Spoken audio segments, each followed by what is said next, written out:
Welcome in. I apologise for being a little bit late. Anyone who's in here is, if you are familiar with my channel, you're probably also familiar with my two chihuahuas, but the youngest chihuahua Mouse runs the house. So essentially, I was ready to go live on time. He decided he had to go outside.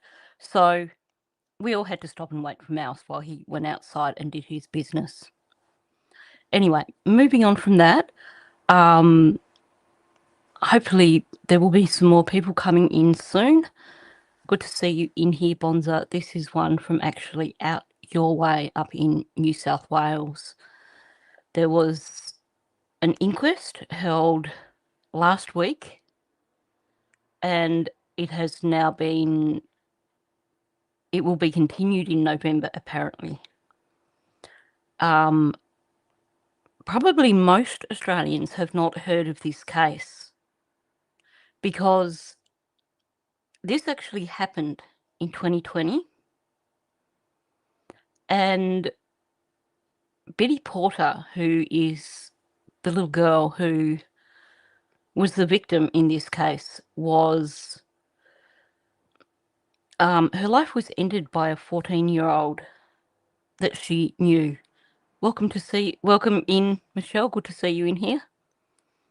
Yeah, it was during school holidays, and her family had split up. Her parents had split up, and she had gone to spend some time with her mother. As part of that, she also was staying with her grandparents for a while. Her mother was working, so was like, well, a bit of time with your grandparents. There was a farm that she was staying at. Her grandparents had to go do some stuff. So she was staying at this farm for, I think it was going to be, a few days or a week or something. And these were obviously people very close to her. And the 14-year-old girl was struggling with schizophrenia. Nobody really did anything about it. And the result was that little 10-year-old Biddy lost her life. Now, I've got some videos that I'm going to go through with this. I have done my best to edit out the majority of the most triggering things about this case, because there are some things that I think are probably not good for people to be hearing about. I did leave one portion in towards the end of the video when her father is talking. I will give you a warning ahead of time. Welcome in, Deborah. Good to see you in here.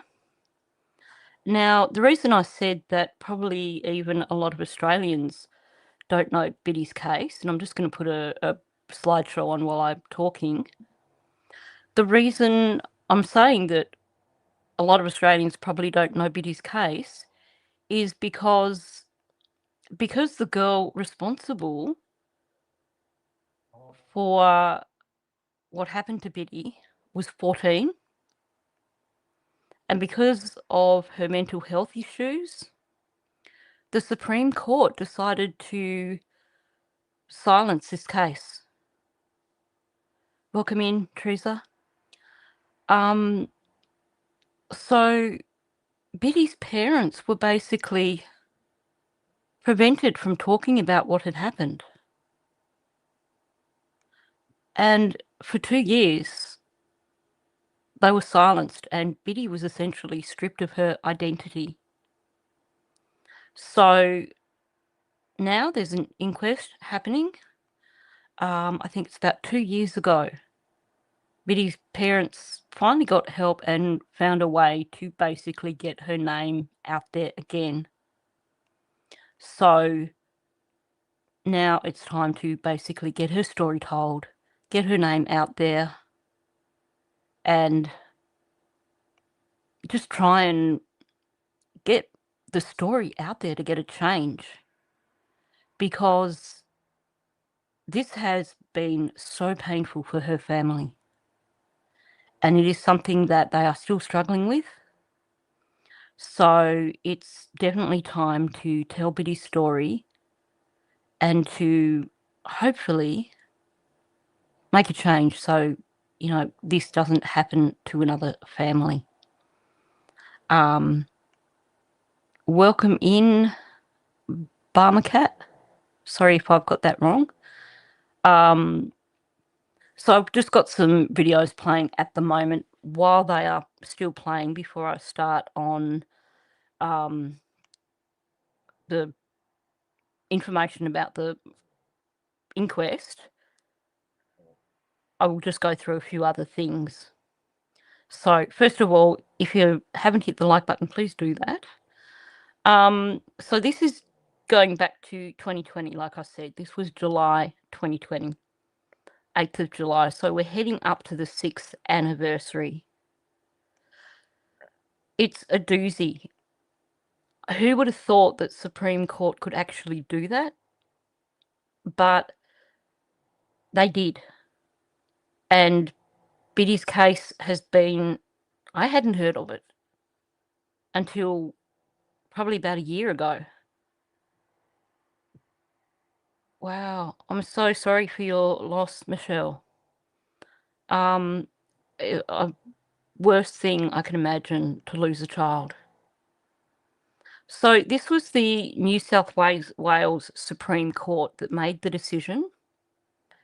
Now, the girl that was responsible for taking Biddy's life, they made the decision that she couldn't be identified for legal reasons, and that she was not criminally responsible due to mental illness. Now, this decision was made in 2021.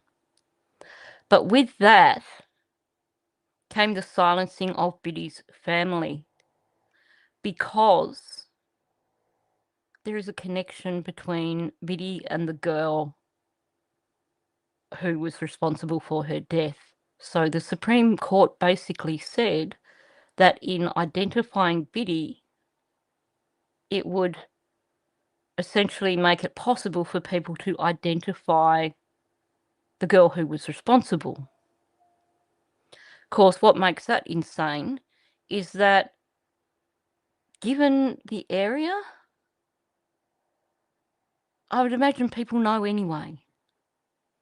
Yeah, she would be 16 now. She'd be doing her final year of high school, I guess. Like, well, year 10 anyway. And it just sounds like this was a girl with a beautiful, bright future, and just taken away from her. So the assessment that was made, and this is what has come out so far in the inquest. So the inquest was for 2 days last week, I believe, 2 or 3 days. And then it was postponed till November. Now, I'm not sure why that is. I couldn't see that in any of the articles. There must be a reason for it being postponed till November. But thankfully, the media have reported on some of the information that's come out. So first of all, they're saying that the teenager had schizophrenia and she was in acute psychosis at the time that she took Biddy's life. Now, the media is reporting that she's been in custody since her arrest. The other girl was 14, only 4 years older than Biddy. And here's one of the things that Biddy's family is really struggling with, and that is that the 14-year-old, who's now 18, from like 2 years ago, when the story that I'm going to play, yeah, she'd be 20 now. As of 2 years ago, They were allowing her day release from the institution where she was being held. So when the prosecutor and the defense and everything, when all the legal team were talking to Biddy's family about how to go ahead with the case, they told them that the better option would be to accept for this girl to be not to go to trial, but to be declared, having not criminally responsible. And they said she would probably be locked away for longer because of that. The problem was Biddy's family were only given a week to make that decision. The pressure was put on them because the prosecutor was going away on holiday in a week's time. So they were given a week to make the decision. They weren't given all the information they needed. And also, the deadline would have been 1 day short of the 1-year anniversary. So it would have been a really emotional time for them anyway. So they agreed rather than it to go to trial, for this girl to be declared not criminally responsible and to basically be put into a mental hospital. Yeah, she was never tried. And there is now there's a 2-year review every 2 years, which the parents have to actually sit through. And they had been told that if they went down that road, then it would probably be at least 13 years before she was released at any point in time. But now, turns out they started giving her day release 2 years ago, which was only 4 years after she did what she did. So that's a major failing, if you ask me. No, the parents can't request a trial. So they had to fight for this inquest to happen first. So that's a win. They've been getting support from Advocacy Australia. And before Advocacy Australia stepped in, they couldn't even talk about Biddy's case. So they've been getting a lot of support from Advocacy Australia with this. But with the decision having been made to declare her not criminally responsible, that means there's no chance now of any trial ever.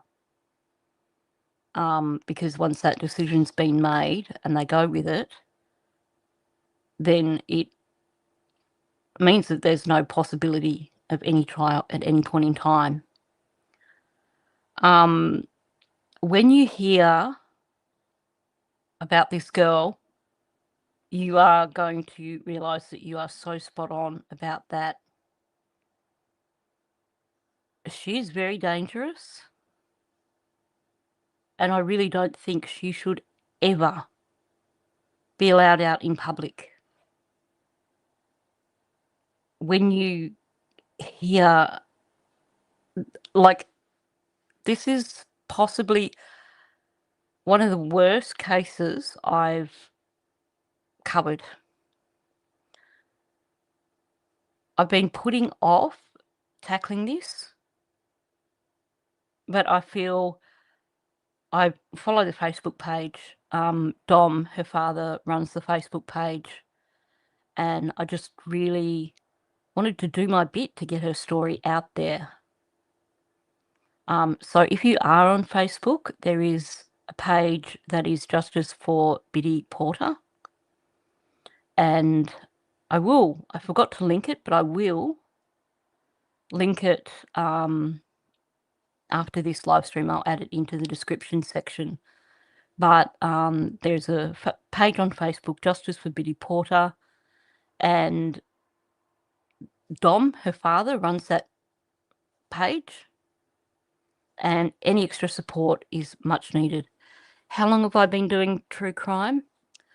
I've had my channel for 3 years, but before that, I was, following various other channels um, since probably about 2018, 2019.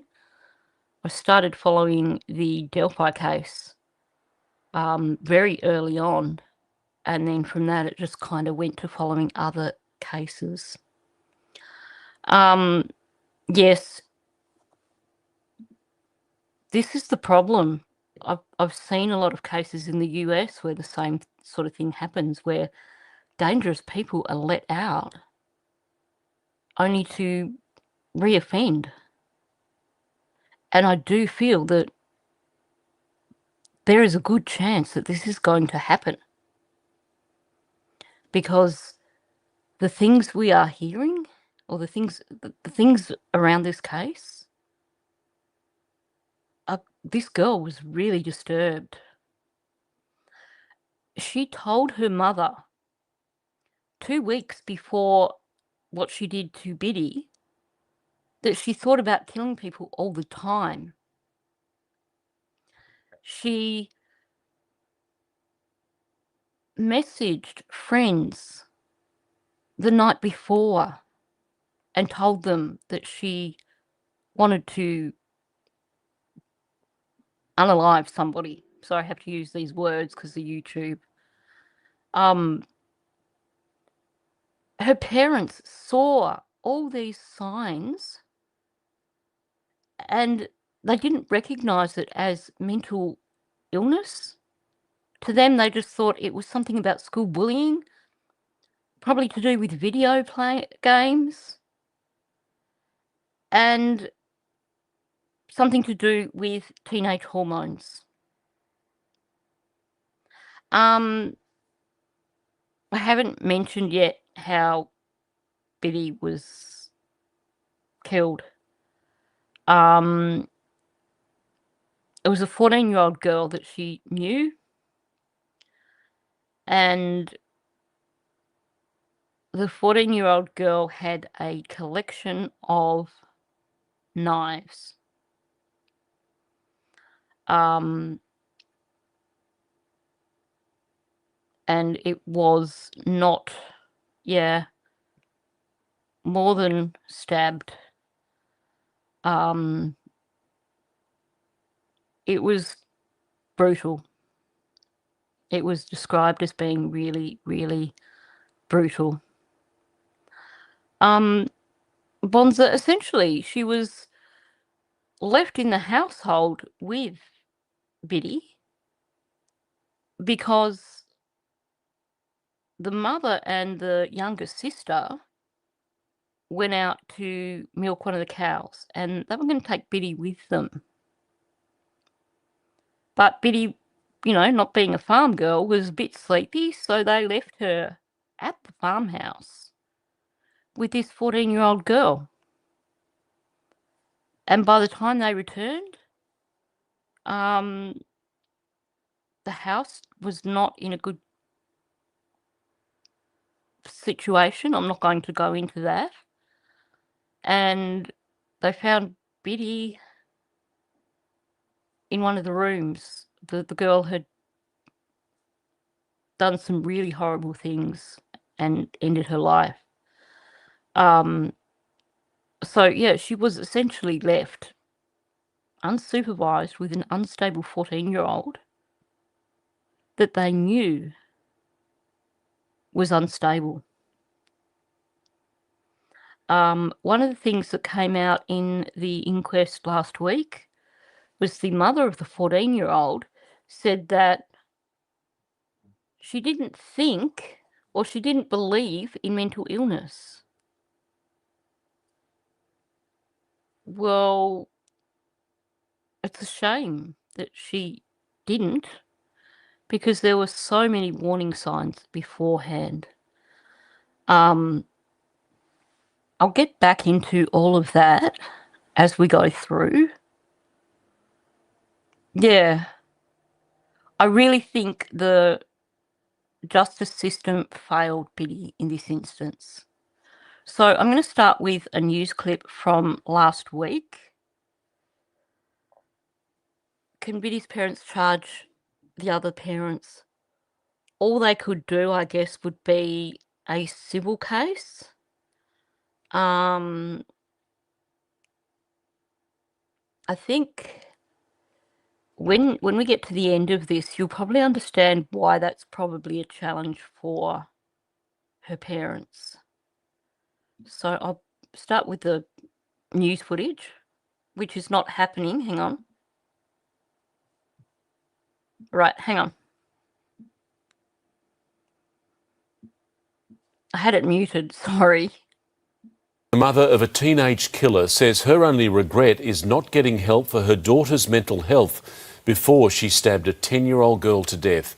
Biddy Porter's parents know they'll never get justice, but are hoping an inquest could save other families from heartbreak.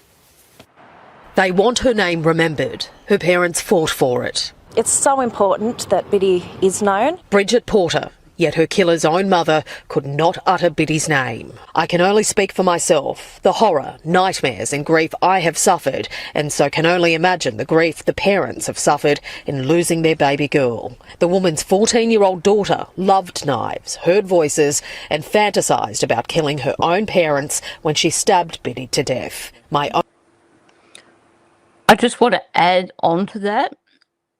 Yeah, I agree.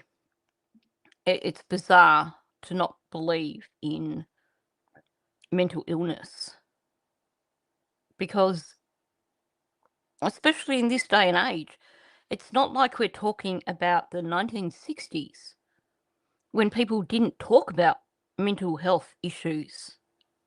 These days, we talk about mental health issues a lot.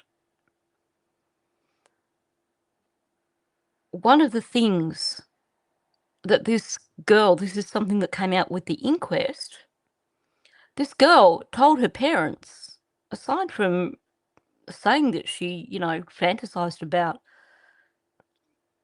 unaliving people and hearing voices, she was also telling her parents that she could see an evil Cheshire cat in her room.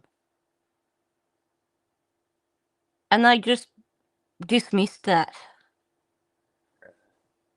It's none of what we're hearing about this girl is normal. Regret is that I couldn't get more help for her or have more understanding about mental health. But the teenager's grandmother told an inquest today she saw the red flags. This was a little girl in crisis and she needed help to prevent a possible tragedy. Now those words have come back to haunt me again and again and again. Biddy? I just want to comment, I know it would be hard for the grandmother, but minimising it by referring to a 14-year-old as a little girl, that's painful to hear, because Biddy was the little girl. Biddy was only 10. So to minimise it and say that refer to the 14-year-old as a little girl in crisis. She was a teenager. She was no longer a little girl. And anyone that is capable of doing something like that is not a little girl. Supposed to be at her grandmother's during the school holidays, but a change in plans meant she stayed at the killer's house. The grandmother said she had been told the teenager's mental health had been addressed, but she was wrong. The teenager was found not criminally responsible for Biddy's death on mental health grounds. I don't think there'll ever be justice for Biddy, but what we do hope is that some things can be found that can be put in place to prevent similar tragedies from happening. Leonie Ryan, 7 News. We've been wanting to share this story with you for months. Here's the story. No, sorry, I must have, I hope not all of that is on fast forward. I'm going to be really annoyed with myself if it is. Yes, this should have been tried in court. Now, bear with me for a moment. I hope that it's just the very first clip that is in double speed. Otherwise, I'm going to have to just wing it and just tell you what I can without the actual video. I'm going to let you draw the conclusion for yourself in terms of if the girls were related, because apparently we're not really meant to say anything that's going to identify the other girl. But perhaps you can tell by my response what the answer to that is as well. If that kind of helps you understand. The legal system is really broken. Okay, bear with me. I hope this is only double speed for a few seconds. When I was editing it last night, there were some bits that I just went through on double speed. Yeah, Tressa, your first thought is correct. I'm not going to put that up on the screen though. But yeah, they weren't siblings. I'll just say that. They weren't siblings or half siblings or step siblings or anything like that. Okay, let's see how much I screwed this up. Smart and vibrant 10-year-old girl called Bridgette, but known as Biddy. Until now, her name, her face, and her story have been cruelly lost in a mountain of legal documents and complicated legislation. You see, Biddy was brutally killed by a teenager she played with the day before. In order to protect the teenage killer, so much of Biddy's story has been banned by a court fearing it could identify the killer. Her parents lived in fear of mentioning their daughter's name in public. Well, tonight we help Biddy's parents remember their beautiful daughter and tell a confronting full story for the first time. Nuts. Hang on, let me go forward a bit and see. And tell Biddy's story. To get to this point, to be able to speak publicly about your daughter. The school. Okay, it's only the right. Bear with me with this. Bear with me with that first bit. I don't know why I ended up leaving that on double speed. I'm going to go through it anyway, and then after I get through that bit, I'll just recap for anyone who didn't quite catch up. Or if you're watching on replay, obviously, if you slow it down to about 0.7, which you possibly can't do. But I think it is important to kind of establish things a bit at the beginning. And a writer way beyond her years. Here's the Anzac one. Screaming and yelling like sirens, my eardrums burn. My arm emerges from the sheets and mutes the anarchy. Wow. Wow. Oh no, she's a clever girl. Yeah. Wow. Apparently, Biddy wanted to be a journalist.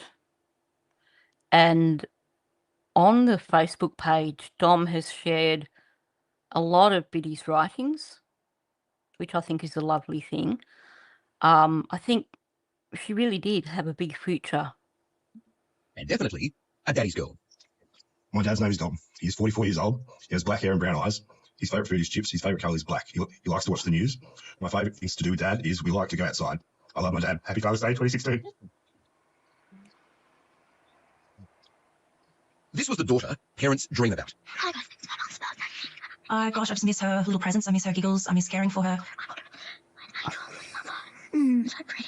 I miss loving her. I miss her love. She was a very sweet girl. She slept with me in my bed every night. She'd always come into our bed, and I miss that. Adored and admired at her tiny bush primary school. Well, there you go. Well, that breaks your heart. I know heaven will be a beautiful place because they have you. Yep. I will miss you. From Arthur. P.S. Here's a lollipop for you to have when you're in heaven. Well, Rebecca, finally we can sit here and tell Biddy's story. To get to this point, to be able to speak publicly about your daughter. How important is that for you? It's hugely important, Michael. This is unreal. So this was only done 2 years ago. This is 2 years old, this documentary. And this was the first time when they were able to share Biddy's name and share her story.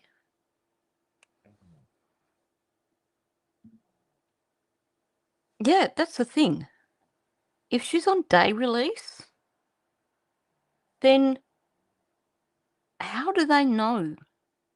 How can they guarantee when they're saying that for a 14-year-old, it's extremely rare when they're saying that the psychosis was extreme, they're saying that she's going to have to be medicated for the rest of her life, and that basically it is something that is,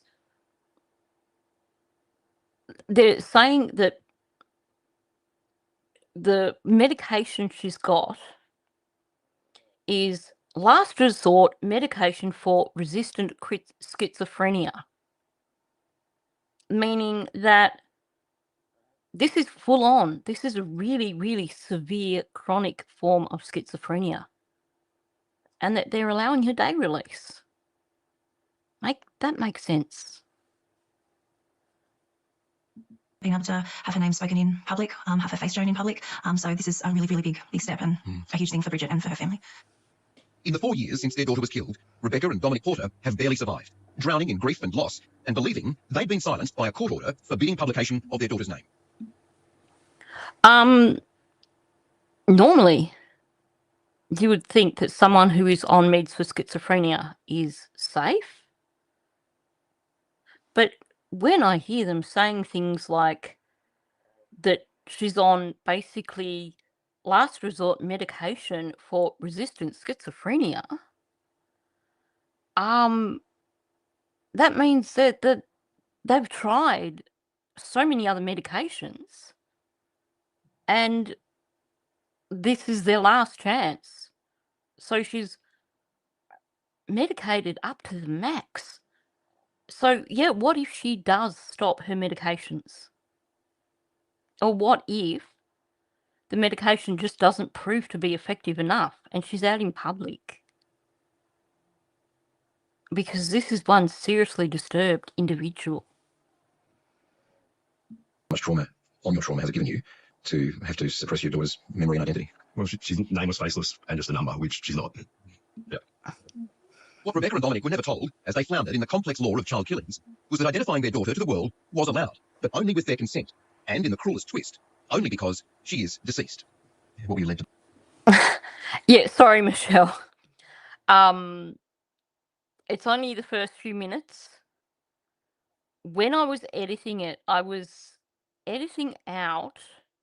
I went through because I wanted to remove out some of the more traumatic things that were said.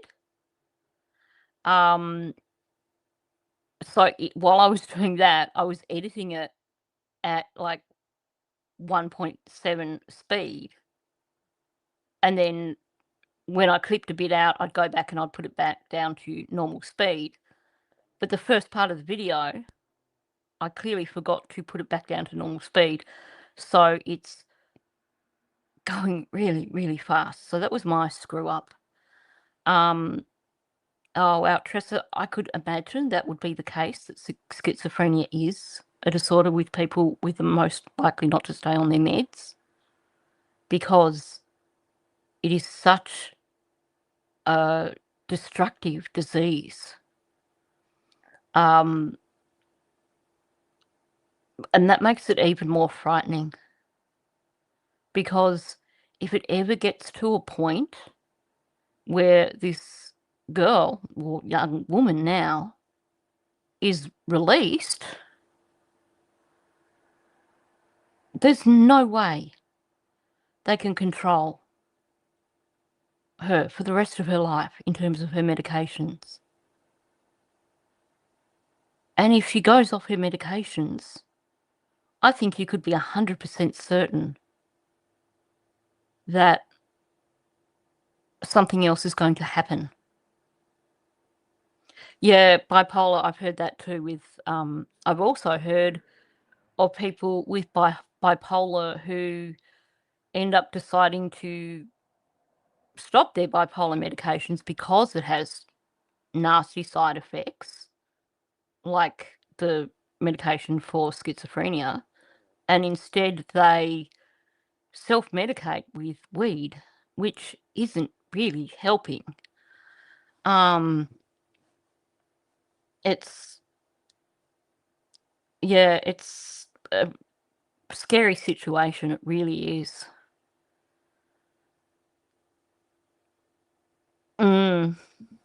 that, we weren't able to name her. The list goes on. Well, this is a consent to identify form that you as the father of Bridgette, I love her full name too, by the way. In fact, you want to read that out? Yep. I'm the father of Bridgette Charlize Adele Biddy Porter, and as such, I am a senior available next of kin, and I consent to my daughter's identification in connection with criminal proceedings relating to her death. I did not think I had the power to do this. I thought that for 20 years, she would be voiceless, nameless, and faceless. Imagine that, just going through the grief and the horror of losing your 10-year-old child and then being told by a Supreme Court that basically her name had to be suppressed for the next 20 years. And the case had to be suppressed for the next 20 years. The level of complex PTSD that these two people have gone through is really alarming. Grog is the term for alcohol. That's what we call it in Australia. It's kind of Aussie slang.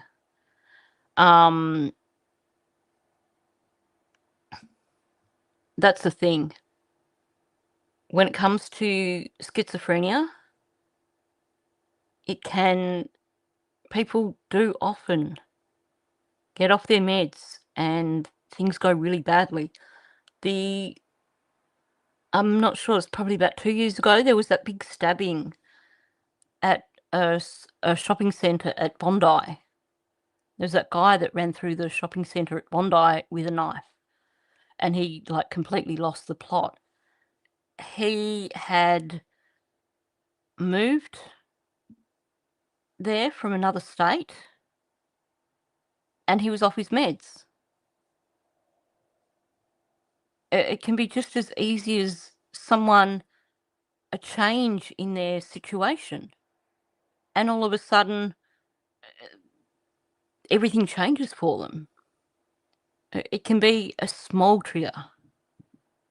It was kind of recent. I'm trying to think. So the thing at Bondi Beach, that was around the start of this year, and it might have been 12 months beforehand that the guy with the knife ran around the shopping centre. Yeah, I'd be the same, Tressa. I'd be wanting to get the name out there. I think the family were really badly treated when you consider the way this happened. And I can only think that the reason they went along with the suppression was just the level of trauma they'd gone through. Because I'd be the same. I'd be shouting the name everywhere I went. Thank you, Michael. Give you that pen. Thank you. Thank you. And with that, Bridgette's story can be told. What a great place to grow up. This is Biddy's childhood home, a country village just outside of Orange in New South Wales. She was safe and she was loved at the local primary school. And it's here where there's the only public tribute to young Biddy's life, a plaque on a swing at the back of the playground. When Mullion Creek Primary broke for the winter holidays of 2020, so began the path of tragedy for the Porter family. I think we're nearly past the bit where the audio is going super, super fast. I apologise for that. School holidays, it's meant to be a time that kids look forward to. And I think that's what makes this even more painful.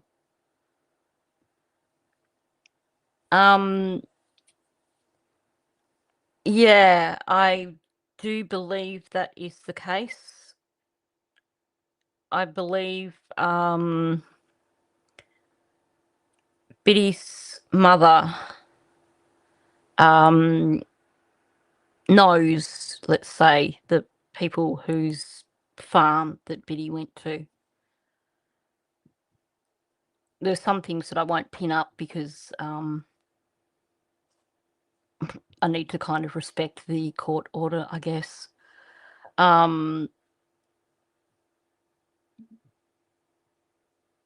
It's a horrible thing to put grieving parents through.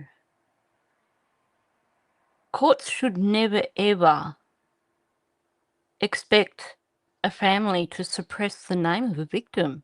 Expect a family to keep silent about what happened. That's so cruel. It just makes the trauma so much worse, and I think that's what makes this case even more sad, and it makes me quite angry when I think about it. On that day in 2020, what were the circumstances of Bridgette going to that property? About 4 days beforehand, I dropped Bridgette to my mum's and dad's, and she was actually meant to stay with them, but my parents had an appointment, so it was decided she'd go to the farm. She was meant to stay there for a week and then go back to mum's and dad's.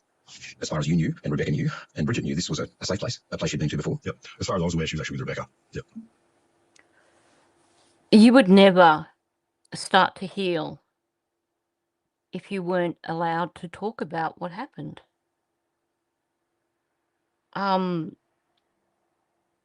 To have to go through the grief on your own. I mean, Dom was a bank manager, and now because of PTSD, he doesn't work anymore. Now, I don't know about Rebecca. I don't know what her situation is. I don't think that's been spoken about. But it's what it's done to just to the parents. It's basically isolated them in their grief. And that's wrong. It is so wrong. Earlier that year, Dom and Beck had separated, but the farm was a familiar place for Biddy, and to make the drive easier for everyone, the two drivers met roughly halfway. For Biddy, who didn't have a sister, the excitement was understandable. There were two girls in the welcoming party. What she could not know was that one of them would be her killer. So you hadn't known at the time the chain of events that had led her to be? No. And how's that left you feeling? Although I'm not responsible, it's that ongoing thought process around you're a parent, you're responsible for the safety of your child. So that aspect's been ongoing and hard for me to deal with. This new shared custody of Biddy meant that some wires were crossed. My kids have gone there their whole lives. It was a happy place, a fun place. It's a farm, it's the country, there's animals, and yeah. As best you knew, to a safe place. Yes. But there was something Biddy's parents did not know that others did. Well before Biddy arrived, there'd been some disturbing behaviour from the oldest of this trio. I'm just going to give you a trigger warning at this point, because they're going to talk about her basically ending the lives of a bunch of chickens 12 months before. Yeah, this is on 7 Spotlight. I have edited out chunks of it, so it is worth watching it in full. If you do go and watch it on 7 Spotlight, just be aware that I have taken out some of the more triggering things. So just something to keep in mind. Yeah, it was really unfair for Biddy's parents. It really, truly was. Even at this point, there were enough red flags to mean that nobody was really safe. As I explained to you, making inquiries in regards to the death of Bridgette Porter earlier this morning. This is the police record of interview with Biddy's killer, revealing just how dangerous that farm had become. Did anybody know that this young killer had thoughts? Most definitely. It was well known within the family. I don't know. You spoke about before about there was a conversation with your mum a couple of weeks ago. Got some information that you told your mum you thought about killing her and your dad. You actually told your mum that. Do you remember that at all? Yeah. It was well known within the people around her. It was well known within the Department of Education as far as there were incidents at the school. It was definitely a known aspect of things.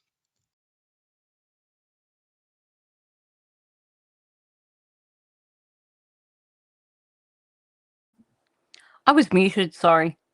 This is what disturbs me so much about this case. 2 weeks before this happened, the girl told her parents that she wanted to kill them. And nothing happened. then at the school, there were incidents at the school that were huge red flags. Now, I would imagine that some of the things that we hear about in relation to what happened at the school should have potentially led to a report to,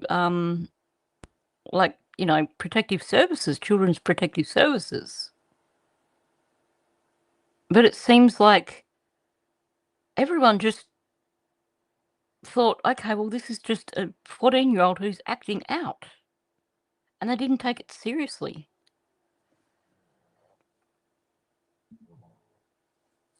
Our justice system is pathetic compared to the US justice system. They are, it's all about protecting the offenders. And it seems like the victims and their families are not looked after.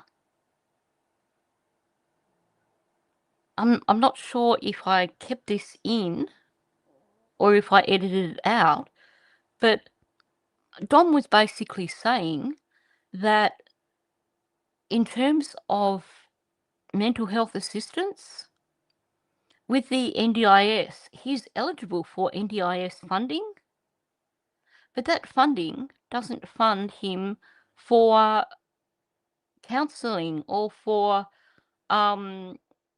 seeing a psychologist on a regular basis. So he's got this NDIS funding, but it's not helping him with his mental health. Whereas, of course, the offender gets all that for free. I mean, a 14-year-old, even if she is being declared not criminally responsible, should not be out on day release. And if it was the US, they would turn around and they would say that as a 14-year-old given the crime, they would actually try her as an adult. But they wouldn't do this here. Instead, they don't even take her to trial. They pressure the family to accept for saying, well, she's not criminally insane. Not criminally responsible, sorry. And then she gets all these allowances. It's so sad. The killer's mother asked for psychiatric help on a My GP phone consultation, but was still waiting for a call back when Biddy died. At school, there'd been a fight where a pair of scissors was thrown. So took something of yours and wouldn't give it back, and you got in a fight with him last week. Is that right? Yes, because he wouldn't give it back to me and he wasn't really giving me any other choice. What was it that actually you threw at him? Don't want to say? No. Okay. So, pair of scissors, there was a lot of ongoing behaviour that indicated that there was quite a high propensity for violence. Saying that she thought there was no other choice to throw a pair of scissors at someone? And that's not a red flag? It's quite frightening, really. Do you believe the killer's parents knew of that propensity? Most definitely. Other things were known, yes. Like what? The killing of animals that had happened a year or two before, a killing of farm animals. I mentioned the killing of the chickens. The information we got is that you killed 6 of your mum's chickens.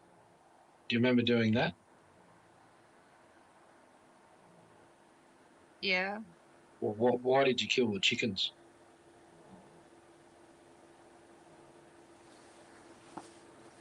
because I felt like it. That alone is disturbing. Because she felt like it. And at the time, the parents didn't really do much about it.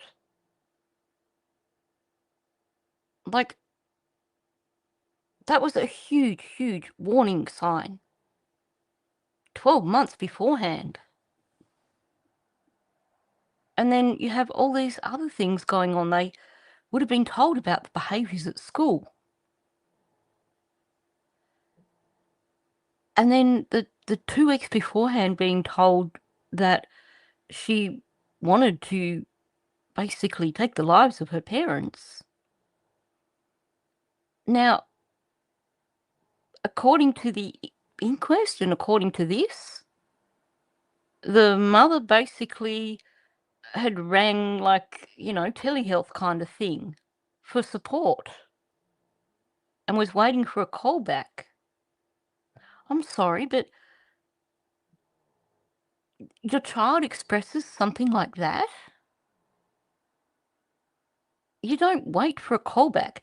You make an appointment with a face-to-face person and you get it escalated really quickly. Because that is a huge, huge red flag. That is not a normal thing. It's alarming. And just listening to how nonchalant she is about this, it's quite frightening. So they were aware. They were aware. Yeah. Police would later reveal that the eldest of the playgroup invited Biddy to be part of her special game called Serial Killers. Did you ask Lee or did you ask Bridgette or tell your mum later on, or did they tell your mum that you wanted to play serial killers but they didn't want it, and so you just played chases and tips? Serial killers, as in the term, as in pretend I'm the serial killer and you're the victims. Just run away and I'll be just a bit intimidating and stuff. Can you believe that? Yeah, Bonza, you are spot on. You take your child to the psych ward or straight to the hospital and demand that someone do something straight away. But not only that, this girl had 4 knives, including one of those knives was a machete. She tells her parents that she wants to unalive them. There's a history. 12 months earlier, she killed 6 of their chickens. And they don't follow up by taking her somewhere and demanding help straight away. They don't take her knives off her. And now we're hearing this story of she was playing a game the day beforehand where she was pretending to be a serial killer and was chasing after the 2 younger girls with a knife. Thank you, Carrie Fawcett, for the gifted memberships. I can't see who got them, but welcome to anyone who got a gifted membership. And thank you very much. So it makes the game more puts it a bit more on edge. There was a fascination with knives, it would appear. Yes, a fascination with knives, a collection of knives, several knives, and a small axe. Oh, our Charlotte got one.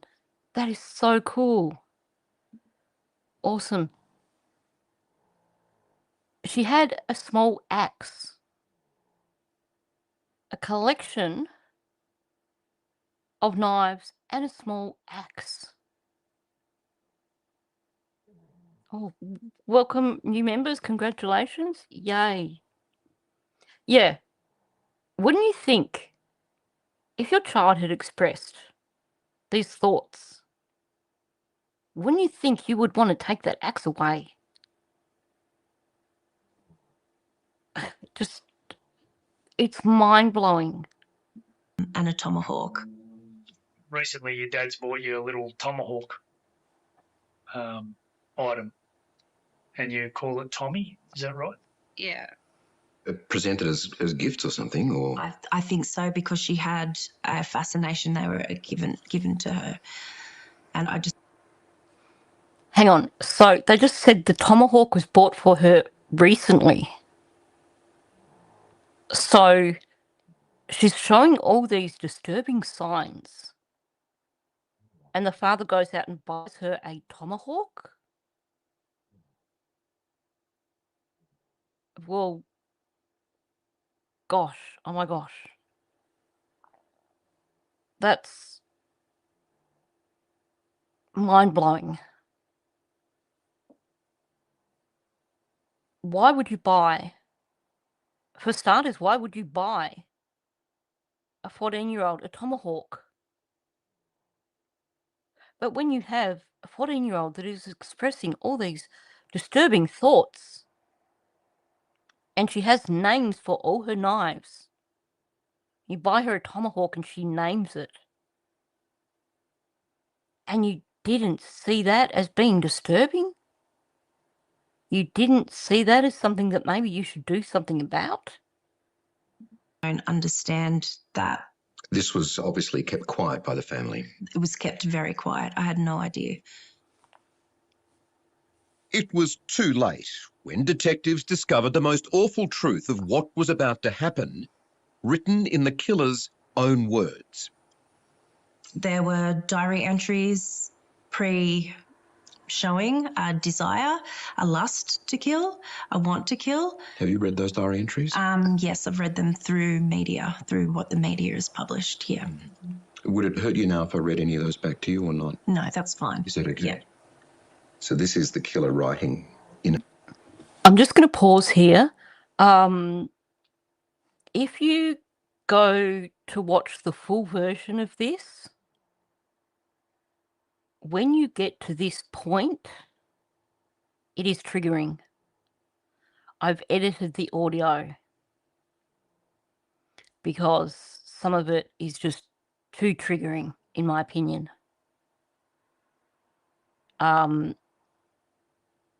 But needless to say, no wonder these parents are going through complex PTSD. Because, yeah, the parents were willfully ignorant.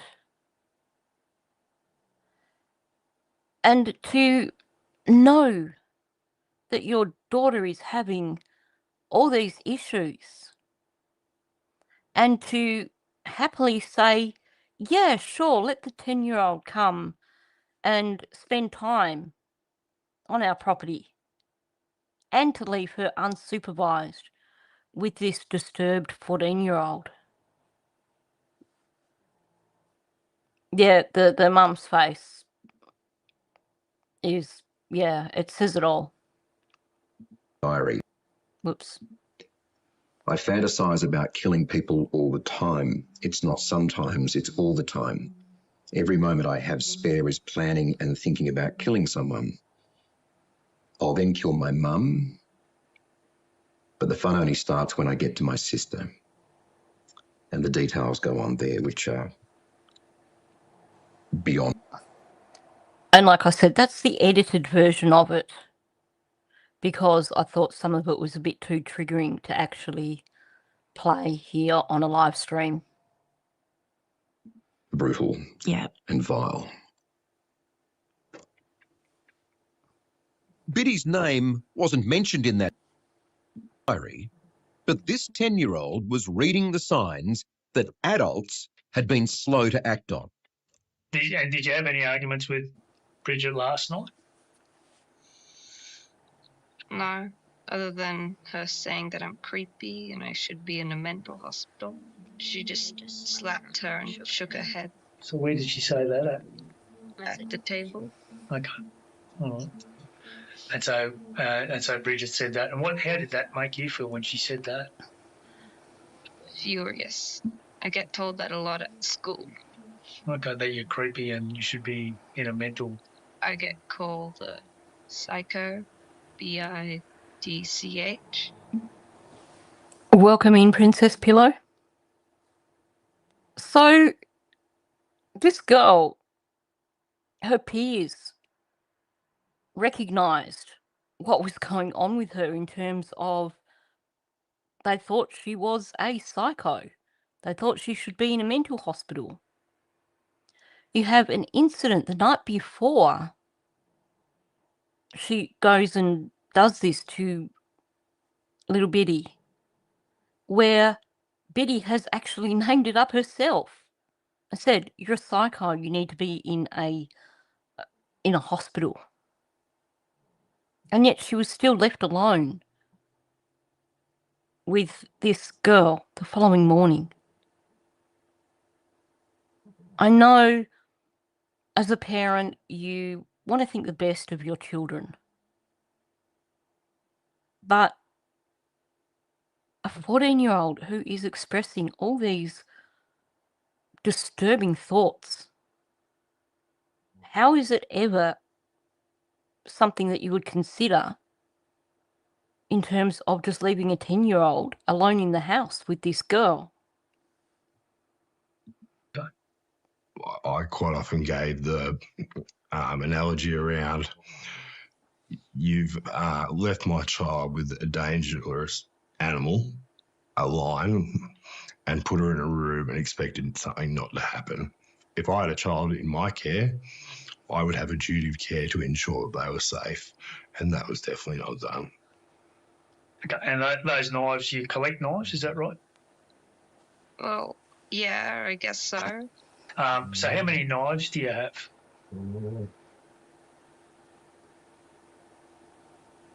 4. 4. Okay, what are the knives' names? Storm, Rue, Ray, Lou.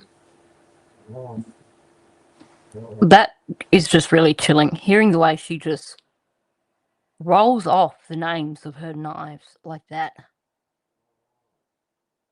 That's the whole giving them names is disturbing enough, but clearly she fixates so much on these knives that she doesn't even have to pause to give names.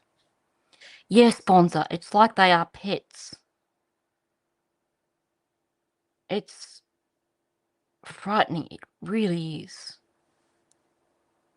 And this girl, for at least the last 2 years, has been given day release.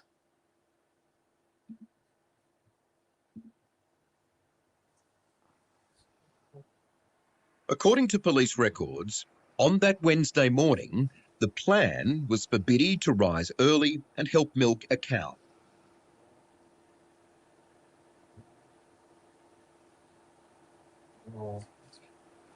The killer was still in bed, and her mother and sister were already up and waiting for Biddy.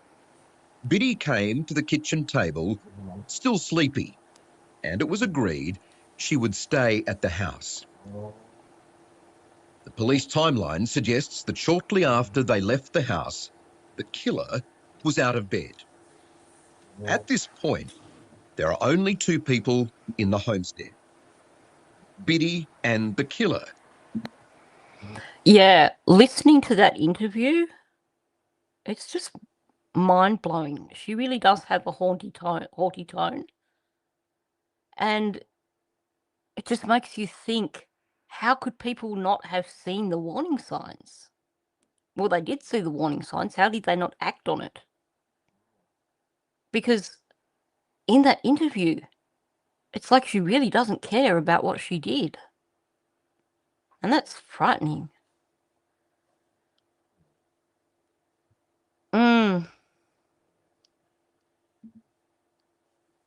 And that's expected if you've got a neighbourhood kid that played with knives. Yeah, sure. If a neighbourhood kid rocks up to your house with a knife, heck, most normal people would take it away. And here's the thing. This girl had a younger sister.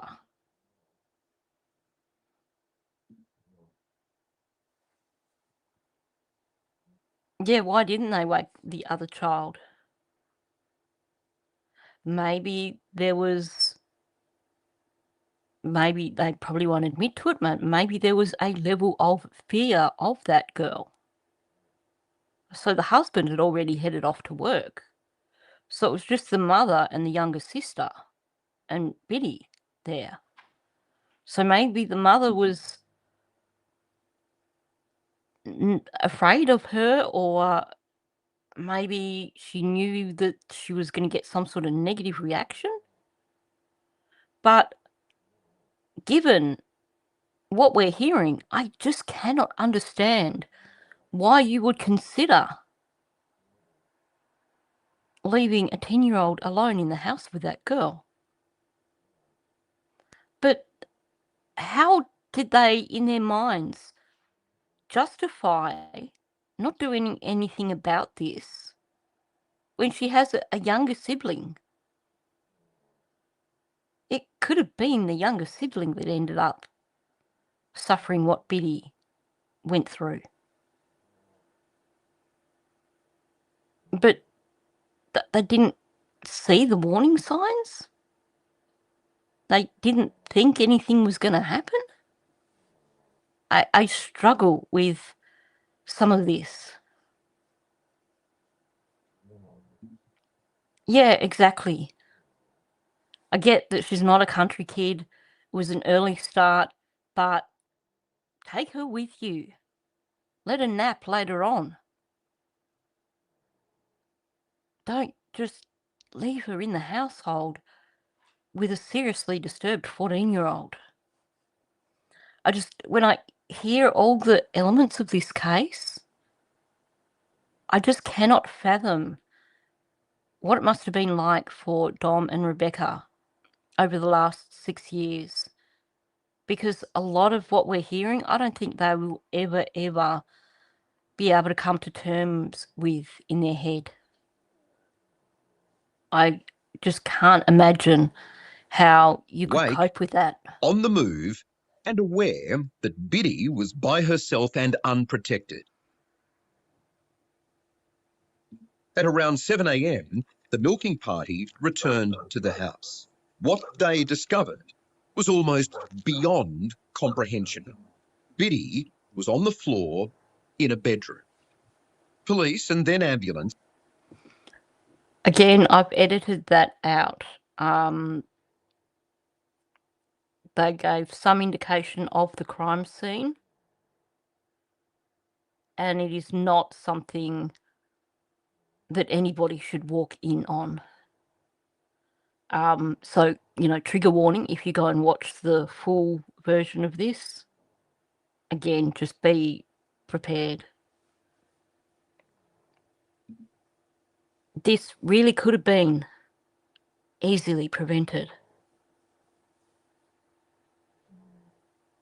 And yeah, I can understand why. That's just my dog getting up and making herself comfortable. I can understand why Rebecca said at the beginning of this that it feels like Biddy will never get justice. Yeah, the nightmares that the parents would go through, unimaginable. Unimaginable. Did their best. But at 7:27 a.m, Biddy Porter was declared life extinct. The killer was gone, but had left a note. Also in your room, there's some a notepad written on that. Tell them I'm sorry. Did you write that? Yeah, What was that in relation to? for my friends. For your friends, and that was because you promised them last night you weren't going to do anything rash. Is that right? Yeah. And I have to pause there. So she told her friends the night before that she wanted to unalive someone. her friends didn't tell anyone? Because it seems like that message didn't get through either. So, were they just thinking that she was just being freaky and they didn't think to mention it to their parents? I think there's a lot of lessons to be learned from this case. But there were so many moments when people could have done something to change what happened.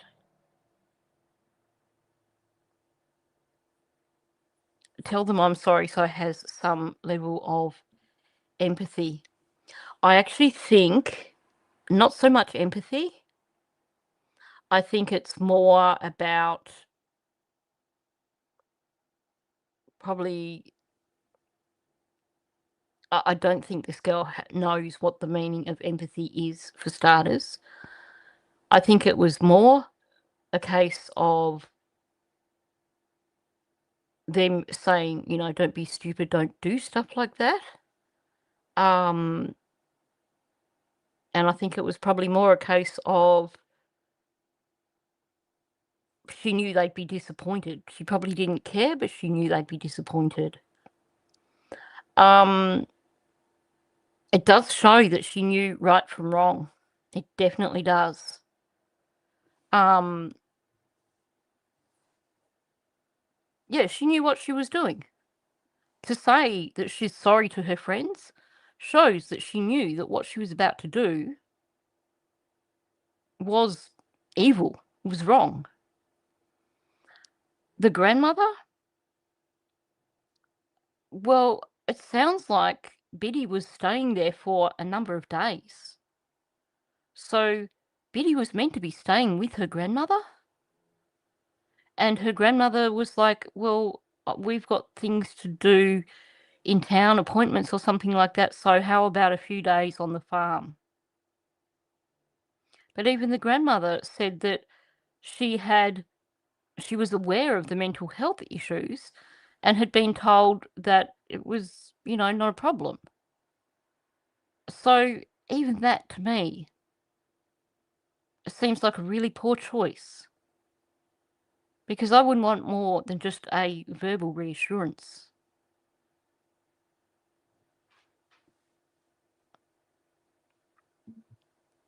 Yeah. No empathy at all. I agree. I do anything rash, does that mean that you weren't going to hurt anyone last night? Is that what you promised your friends? No. That no was so arrogant. No, like, you know, I didn't promise them that. It's this girl is unfathomable. Yeah, it is like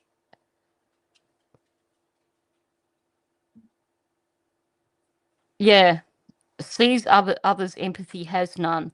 I think the saying sorry is probably about that.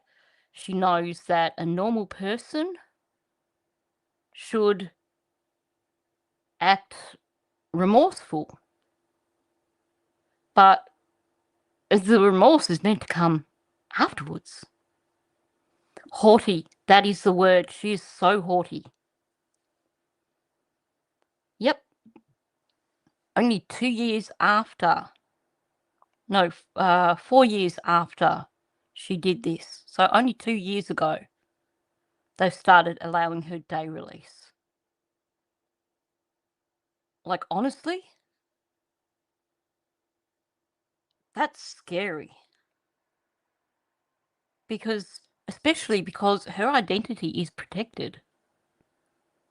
So you have this person with serious mental health issues who seriously sounds like a psychopath who's allowed out in the public.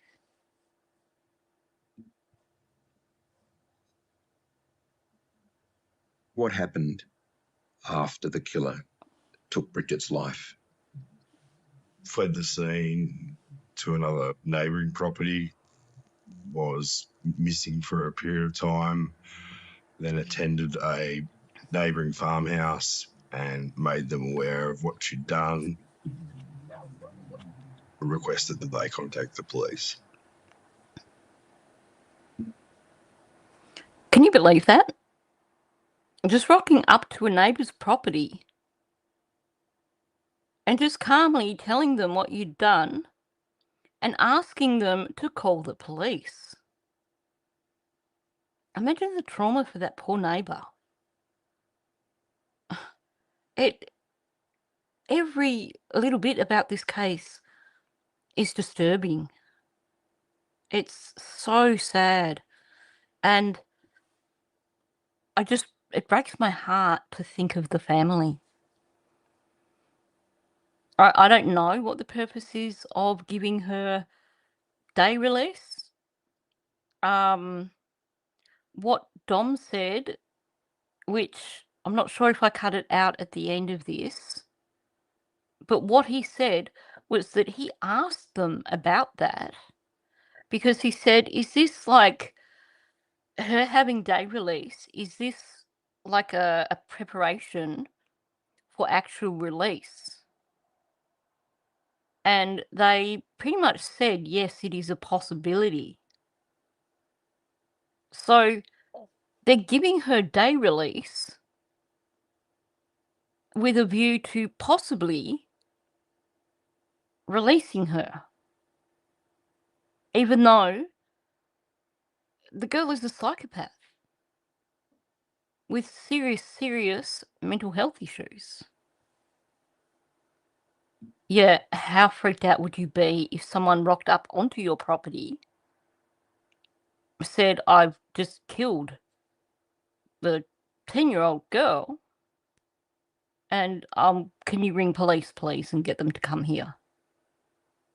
And by the way, she's talking to police. I would imagine that the tone was probably similar to what we're hearing in this interview. Sounds like a fairly cool and collected young person after what is a beyond horrific killing. Most definitely.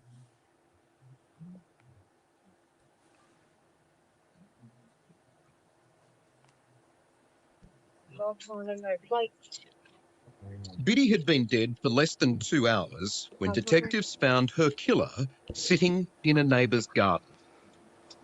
My name's Becky. Senior Constable. We're just recording our conversation at the moment, okay? It was the first sign the killer was aware of what she'd done, calling police to her exact location. We've been told that something's happened with your 10-year-old at home earlier this morning. And that she's, did you have anything to do with that? Yeah. Okay. What did you? Yeah, they didn't actually tell Dom or Rebecca that she was getting day release, which is unbelievable. Can you believe the way she's just, yeah, when he's asked her essentially about killing this 10-year-old. Yeah, that's a scary thing. She's learned that, hey, I can just put it down to mental health and I'll get away with it. First thing when I woke up, I grabbed my. When was the first that you knew something had happened? I got a phone call from the police, which wasn't unusual in my role as bank manager. So you thought it was just another call from the police in relation to your job as the local bank manager, and that happened every now and then. And it could have been to do with something that was going on in another branch, could have been absolutely anything. Then the police attended the branch, took me into an office, informed me, and a lot of stuff from there is really blank. I think I put my fist through a wall. And basically then I was left to my own devices. There was no sort of further assistance from the police. I drove myself home. Really? Yeah. There was just no support. Yeah, she was loving the attention. I just want to point this out, and I want to try and do this in a sensitive way. But when Dom and Rebecca are talking, pay attention to their body language, because it shows you how extreme this complex PTSD is with them. It just breaks my heart seeing in the body language how damaged these parents are as a result of what happened to their daughter. Do you have problems with you? She's annoying. Okay. How old are you? 14. 14. Like, She's annoying. That's her justification. 10-year-old is annoying. So that makes it okay. There's no justification. And given that she had planned it ahead of time, yeah, their eyes as well. Her trying to say that she did it because Biddy was annoying is BS, because she planned it. This was something she was wanting to do even before she knew that Biddy was coming for a visit. It could have been her parents, it could have been her sister. It could have been the entire family. Rebecca Porter was at work. She's a mental health peer support worker. I got a call from a relative screaming on the phone saying what's happened to Bridgette. And then I got a call from Dominic saying that she was dead. And I thought that they were joking. Like, my immediate thought was, and I kept thinking, that's not a funny joke. Like, why would you joke about something like that? That's not funny. I couldn't believe it. And then I hung up the phone and I just thought, I've just got to get myself home. So I drove home and then I rang. Now, it is really, really ironic for multiple reasons. Because, for starters, she works in mental health, and yet her and Dom still haven't had the support they needed. But not only that, she knows the parents of the 14-year-old, and the mother of the 14-year-old is saying that she hadn't believed in mental illness. And yet, she must have had some understanding of this kind of thing, given that that's what Rebecca worked in. Was there never any conversation between them over that? It's so many things that just are heartbreaking in this case. The town's local police station, and they sent a couple of police officers out to me, to my house where I was. But I was in deep shock. I kept my brain, it was trying to process it. So it would come into my mind and I'd start crying for about 30 seconds and then I'd jolt back out because I was so in such deep shock. But yeah, my brain just couldn't process it. And you can see there she still hasn't processed it. And I don't think that a lot of this, I don't think that they will ever be able to process it in full. Juvenile, you're under the age of 16, you have to have someone at the police station that can assist you or be present when you're spoken to by the police or something like that. Okay? There's no making sense of what you're hearing. Yeah. Can you recall what you were thinking? It started off as there was an accident, and then when they sort of got into a bit more detail, I went, that's not an accident. that's a killing. Do you understand what you've done? Yeah, How do you feel about it? don't feel anything about it. She doesn't feel anything about it. She didn't even sound remotely remorseful. Yeah, the way she was sitting was like she really did not care. She was like, well, I've done it now, and now I get attention. I can't believe she's been given day release. She should never be out in public. Well, they tried to present it softly to you initially. Correct. Yeah. Not the truth. Not the truth. Yeah. And yeah, also from the killer's family, conversations with them, it was just an accident. And it's like, So in those initial phone calls you had with the killer's family? yeah, correct. So, Just stand up for me. Do you have anything on you at the moment other than that?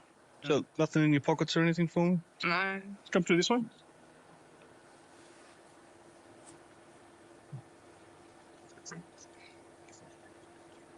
I guess at what stage after this shock that you've been through, and perhaps it's during the period of shock, did you realise that the circumstances in which Bridgette died were extraordinary and horrific?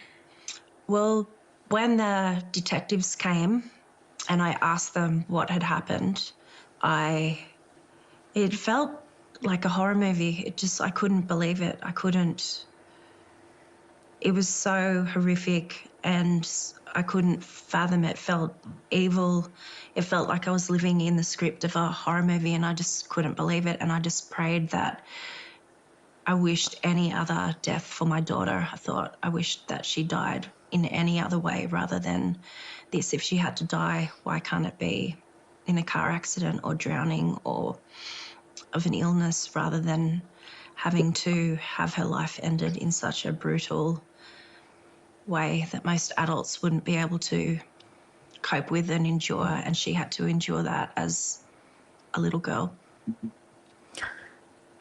She keeps saying brutal, and she's not wrong. There is a reason why I edited out parts of this, because it is really confronting.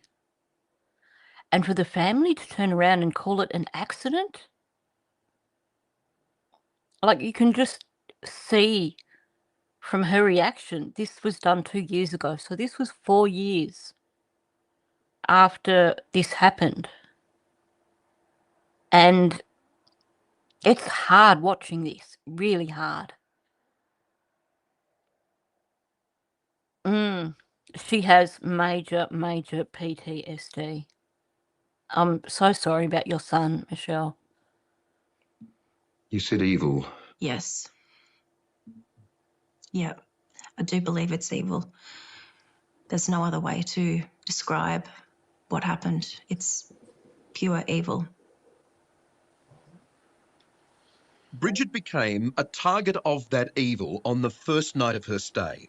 It was at the dinner table, as revealed to detectives in the record of interview after the killing. Had Bridgette done anything to you?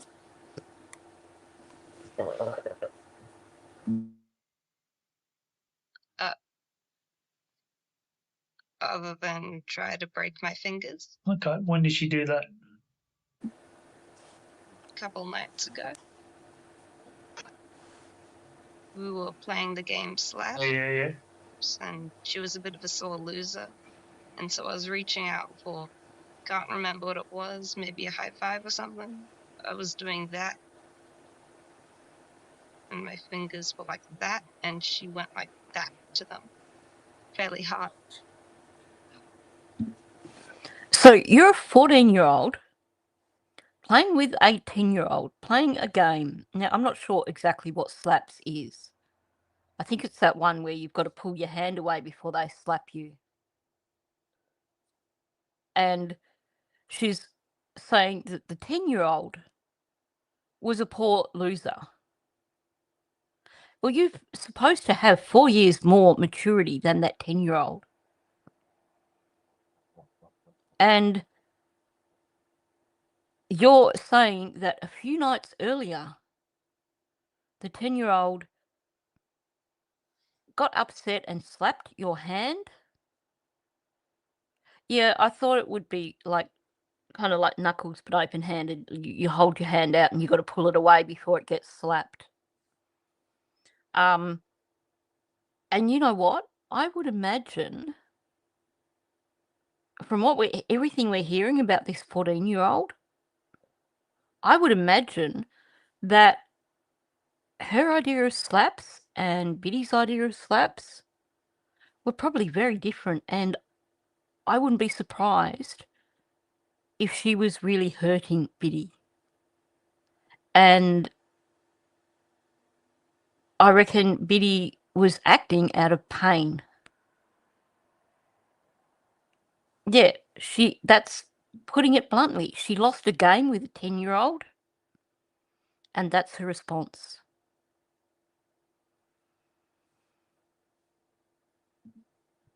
Yeah, it is horrible to think of how things were for little Biddy.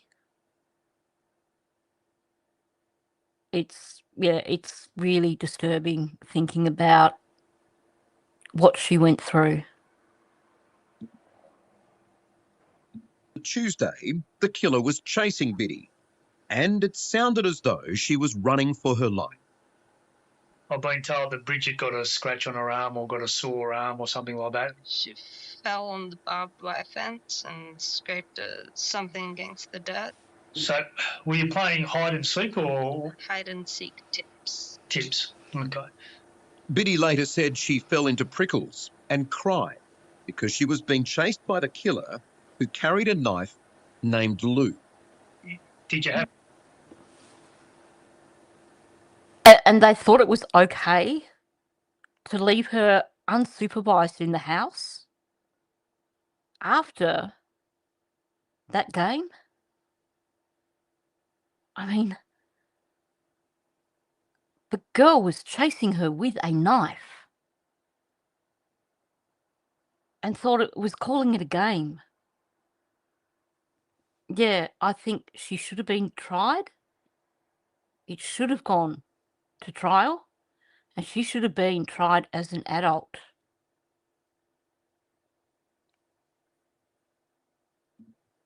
It really does sound like she was tormenting Biddy the whole time. You are so right. Oh, I didn't know that's what that meant. So, like, tips is basically knife tips if you catch them. Whoa, that makes sense. I had never heard of the game, so I didn't know. But that does make a lot of sense. Well, apparently the adults weren't concerned by the behavior. It's just everything I hear about this case is so disturbing. Tips is like tag. Yeah, I thought it was like tag, but the fact that she's doing it with a knife makes it really scary. And I cannot fathom what the last couple of days must have been like for poor little Biddy on that property. Why didn't the mother recognise that Biddy was not enjoying herself and contact the grandmother or contact Rebecca and say, look, I don't think Biddy's happy here. Like, Yeah, I think it did have a different meaning for her. It's unbelievable that the parents weren't held accountable. When you look at some of the cases that we've seen lately out of the States, where parents have been prosecuted, the Crumleys are a classic example of that. With, what was the boy's name? Ethan Crumley?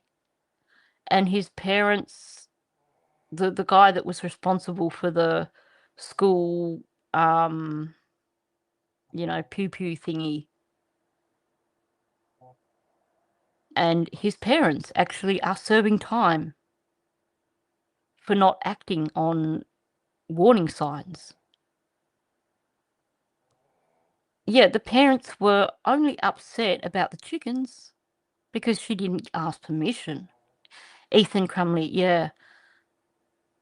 See, that is something that needs to start happening in Australia, I think.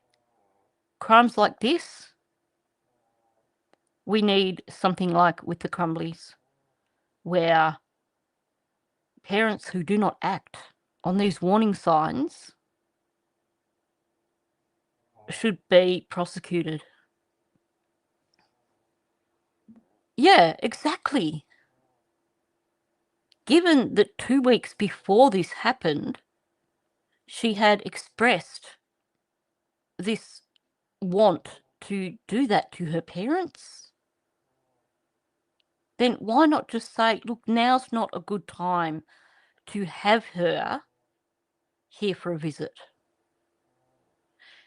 Yes, there's a video that I'm going to be working on in the next couple of days about Steve Sharilla, which is something that I don't think a lot of people have discussed. But I'll just tell you, the apple doesn't fall far from the tree. I mean, it's bad enough that he just brushed off that whole, so she does weed, big deal, so do I, not a problem.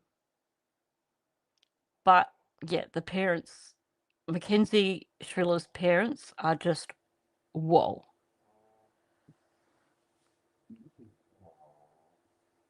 You would have to see that she's dangerous.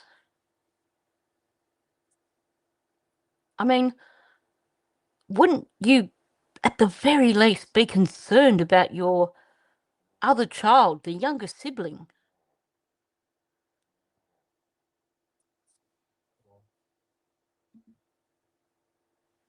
Yeah. Parents are held accountable when it suits, when there's a, financial benefit. Like, seriously.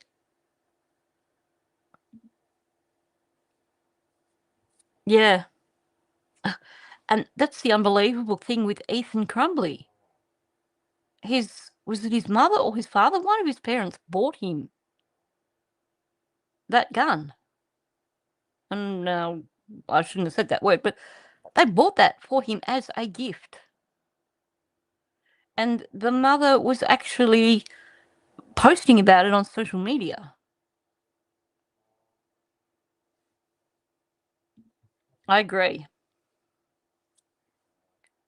Steve Sharilla is adamant that there's no evidence against Mackenzie whatsoever. Good morning, what's up? Good to see you here. Like, the evidence is there slapping him in the face. And I can imagine I would love to be a fly on the wall now that her final appeal has been rejected. Because I bet the whole family are all having separate little tantrums. Oh, he did too. See, in Australia, we only refer to that in terms of weed. So I forget that in the States, it refers to a multitude of things. There's too many instances of parents who look the other way. still with you then, but it was closed up, not open? So just pretending that the knife as a serial killer or not? Yeah. When you've come back home, you've kicked a hole in the door or in the wall in your room in the gyprock. Did that happen? Yeah. Why did you do that? I was frustrated, but it wasn't for just that reason. It was for a number of reasons.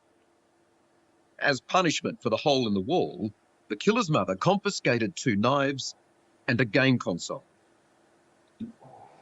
Well, that works. Just let her keep the what was it, a tomahawk? But just confiscate 2 knives and a game console. Like, seriously. Yeah, I would love to hear phone calls after that appeal was denied as well, because they would be a doozy. Yeah, Michelle, she fantasized about that game at school too. This is a disturbing thing. So many signs. This could have been prevented. So after Dad took your stuff off you, so that made you a bit angry in regards to what Dad said. Did you have any bad feelings towards Dad or Mum or other people in the house last night? Don't want to answer? No. Later that evening, the killer began texting her frustrations to a friend. Did you go into Dad's room with a knife after Dad had gone, Mum had gone to bed? You didn't? No. Did you tell them that you had? Don't want to answer? No. Okay. Let me show you some things which we've got off Mum's phone. Hang on. So did they just say that the night before she told her friends that she'd gone into her parents' room with a knife after they were asleep? Wow. For anyone who's not familiar with my channel, that snoring noise in the background is my Chihuahua Amira.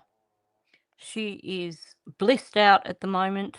She loves doing live streams, so she's snoring as much as she can. Yeah, I do have to take it back just a little smidgen, because I think that's what was just said.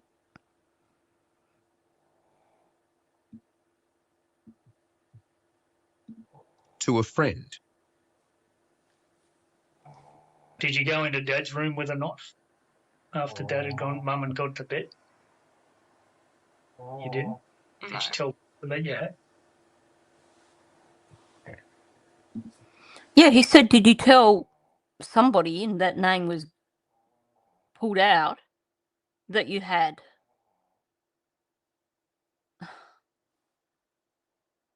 Like, yeah, and that's one of the big issues. And that's what we hear with Mackenzie Sharilla. Those phone calls between her and her mum, it's like they're best buddies. So Michelle, she texted to a friend that's what she did. Wow. Unreal. This girl should never be out in public. Don't want to answer? No. Okay. Let me show you some things which we've got off Mum's phone. You can see that? Yeah. So at 8:36, you're telling that you're good, I guess, just feeling rather odd lately. And you've said further down that something bad is going to happen and it's something irreversible. Do you want to tell me anything about that? No. You've got in here that you've got your bag packed and you're ready to leave. And then you've said further down, it says, I'm going to kill my parents. Wow. So she messaged that to a friend? And nobody rang the police? Yeah, that's my biggest concern. if she gets out, she knows that she can, if she feels the need to do it again, she knows that, well, they'll just lock me up again for a few more years. Now, we're not talking about really young children. We're talking about 14-year-old teenagers here. So, surely her friends should have been mature enough, or should have at least had the understanding at 14 to know that if someone is saying that, hey, I'm going to do this to my parents tonight, why did they not tell their own parents, or why did they not ring the police?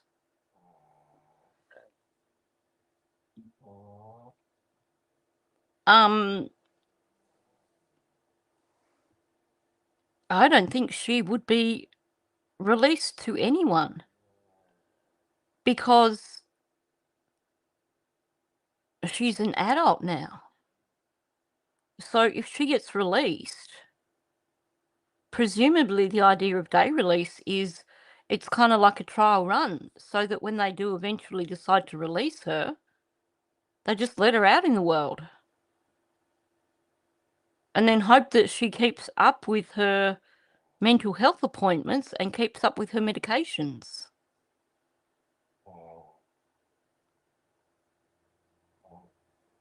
Like, it honestly sounds that basically she's just, it's, I think they put it in terms of it helps with the healing process or something to allow her day release. Like, I mean, if I was her family and I knew that she was on day release, I'd be moving. I'd be selling the farm and I'd be getting the heck out of there. Because, I'm sorry, but there is no guarantee that she's going to stay on her meds if she gets released. I mean, that is one of the biggest things when it comes to this sort of serious mental health issue. I can't tell, it isn't real, is it?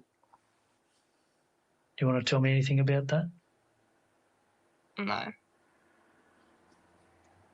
And yes, it doesn't matter how many times I say to mum or dad that I want to or going to kill someone, they don't take me seriously. They think I'm joking, but I'm being dead serious. Have you told mum and dad that you want to kill someone?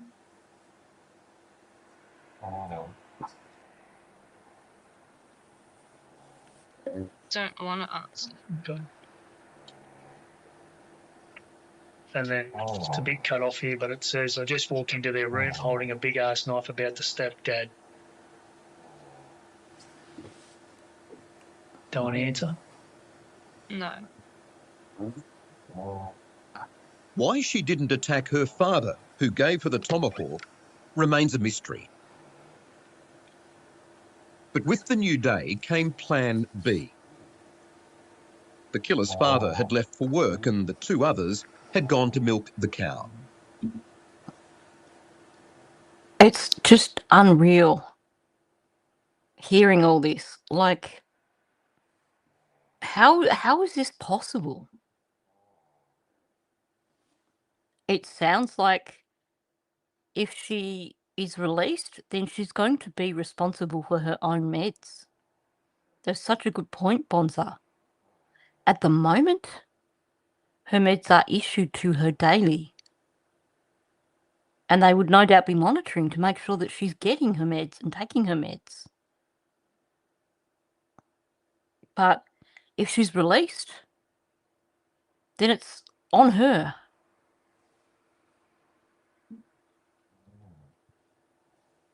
Maybe.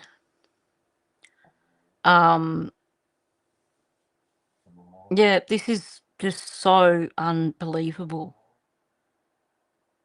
And to think, when you hear all this, and to think that the Supreme Court turned around and said, to protect the victim, I mean, to protect the perpetrator, we're going to seal this case, and you're not allowed to even say who the victim is because that would link it to the perpetrator, and then her identity would be known. Like, unreal. I'm sorry, but this has got to be one of the biggest failures of the Australian justice system that I can think of.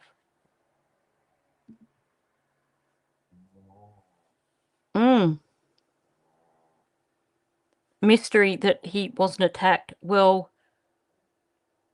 you should be thanking your lucky stars that you, your wife, and your younger daughter are still alive. And if she is released, there's a really good chance that someone else is going to pay for that. In fact, it seems almost a certainty.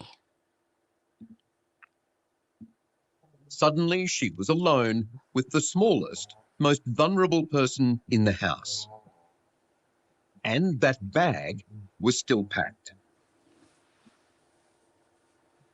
What do you think would happen to you if you got found that you had done those things to Bridget?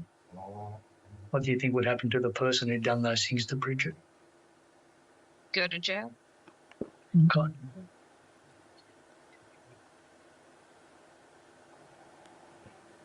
In regards to what's happened with Bridget this morning, we're going to charge you with murdering Bridget. Do you understand that? Yes. You have a very special memory of Bridget, don't you? I do, Michael. Yes, on here are her fingerprints. Yeah. Yeah. So that's a very special memory. They were taken kindly by the lady in forensics when they did her autopsy. Yeah, and they're very, very dear to me. So I wear them all the time. I'm just going to pause for a moment. Yeah, Biddy was pretty much the sacrificial lamb.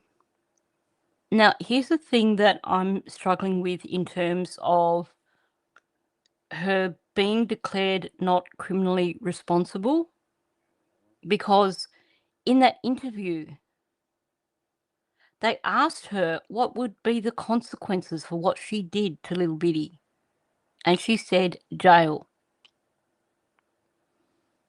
This was a premeditated crime. This wasn't, yes, okay, she struggles with schizophrenia, but this wasn't her thinking Biddy was some sort of creature, like some crazy monster or something.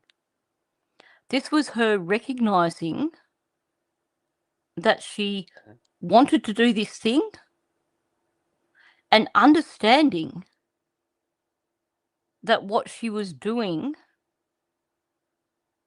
was wrong. She understood that the consequences should be going to jail. If this had gone to trial, I think she would have been convicted. Because that right there shows that it wasn't a psychotic episode. So, yes, while she may be diagnosed with schizophrenia, she still had the clarity to understand that what she was planning was wrong, and she had the clarity to understand that it would result in her going to jail.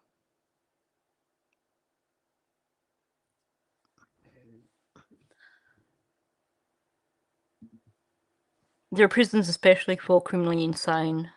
Morisset Hospital at Lake Macquarie used to have awards specifically for criminals. Yeah. I think, you know, she should never be allowed out, but it was premeditated. I'm sorry, but it's not just a case of schizophrenia. I understand that side of it. But it's when it's premeditated like that. She shows awareness of what she was going to do. She shows awareness of the consequences. So how does that end up being not criminally responsible? So you guys, this is actually near to both of you then, because this is sort of, that's like Macquarie is kind of the area where this, around the area where this happened, wasn't it? Sort of that area, sort of. I'm not good with New South Wales. But yeah.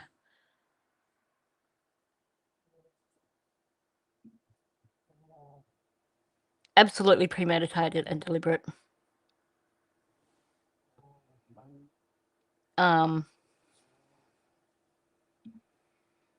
I hope you sleep well, Teresa. Yeah. I hope you cover crime analysts look into Australian police not investigating Virginia Dufresne. Yeah, that's one that I haven't dug into, but I should try and have a look at it. But I certainly feel in this case... Oh, actually, yeah, Michelle, you're right, it was around Orange. Yeah, it was in the Orange area. I certainly feel that in this case, that she knew. It was premeditated, it was deliberate. As she turned herself in, you were spot on with all this, Princess Pillow. She wrote a note saying she's sorry, and she took responsibility. How much more do you need to show that this is someone who was aware of her actions? I'd be surprised if a case like this in the United States would be treated so leniently.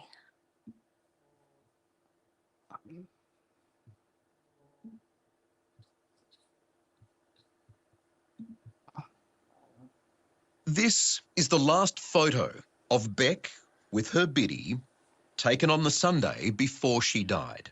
During the trial, were you given everything that you should have been given access to? We haven't been given access to anything. We had a brief meeting with the DPP before we went to trial, with them convincing us that the best course of action would be to go for the act proven but criminally not responsible due to mental illness, because it would mean that she would spend a lot longer put away. The DPP notes from that meeting with Beck and Dom confirmed the outcome would mean a limiting term longer than the non-parole period for manslaughter. The prosecutor estimated it could be as high as 18 years, but mentioned 13 years as being within the range. So this is the bit I mentioned before, and I just muted that to go through it. So he basically said All to this them... was included in... He basically said to them, he gave them a week to decide, because he wanted to go on holidays. So it's another classic example of a lawyer just putting their own needs first and pressuring a family to accept what was the most convenient outcome for him. Oh, the Slender Man one. Yeah, that one's freaky too. And I think one of those girls has been released, hasn't she?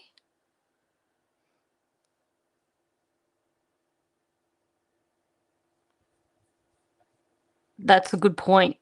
I think that's part of the reason why it was swept under the rug, because people were so focused on what was going on with COVID.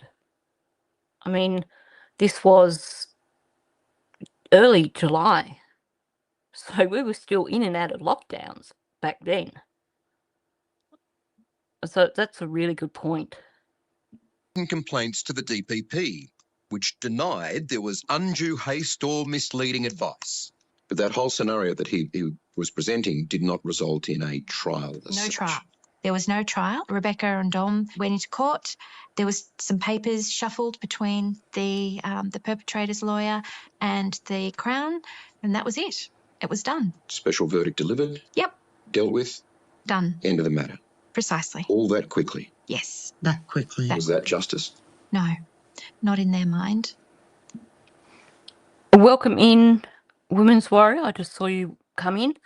I should point out, because I edited out a part here, these two ladies are from Advocacy Australia, and they came in to help Dom and Rebecca after I think Dom contacted them about what was going on. Oh, right, the Slender Man killers. One was released and one ran from parole and was recaptured. They're disturbing as well. So it really was it sounds like a boys' club thing. Let's just rush it through court. Let's just get this outcome where we just put her away in a mental institution for a few years and then we'll just start giving her day release. Because that's going to make far less work for us. It's unreal.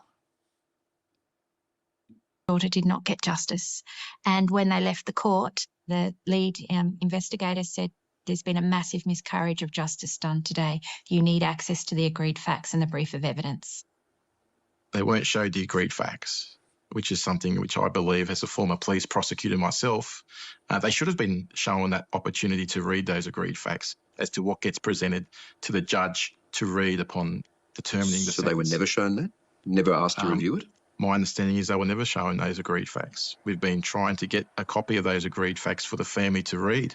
And when the DPP are refusing to show them what the agreed facts were, it makes the family start to question, well, what's in there that they don't want us to see? So they didn't even show them the agreed facts before telling them, this is the outcome we want. We want to just skip a trial, have her declared not criminally responsible. And they were pressured to accept this in a 7-day period. And like I mentioned at the start of this live stream, it was within the week approaching the 1-year anniversary. They wouldn't have been in a state mentally to really process any of this or even to know that they were being given a bum steer. Yeah, Bonza, until she strikes again, that's the problem. This case has been so badly handled, in my opinion, and it just breaks my heart seeing how much this has affected the parents. It's lazy work. The agreed facts will help the parents understand how the decisions around how the killer was dealt with, and it will give them a better understanding of how that came into play. Have you tried to get those details now? We have tried over and over again. We've written to the Director of Public Prosecutions. Rebecca and Dominic wrote a very, very detailed letter, I think 10, 12 pages long, and the response was no. Come through this way. It is called a special verdict, and the killer is now a patient in the care of the Mental Health Review Tribunal. The Crown Prosecutor's words proved no comfort to the Porters. Because he has no control over how long the Mental Health Review Tribunal actually keep the perpetrator. It could be longer, it could be less, there's no guarantee. But the problem was moved on. And I think, and the family thinks, because of the nature of this act, of how heinous it was, people just wanted it off their desks as quickly as possible. move it to the Mental Health Review Tribunal. Yeah. It's their problem forevermore. Yeah, precisely. Yeah, so essentially put it in the too hard basket.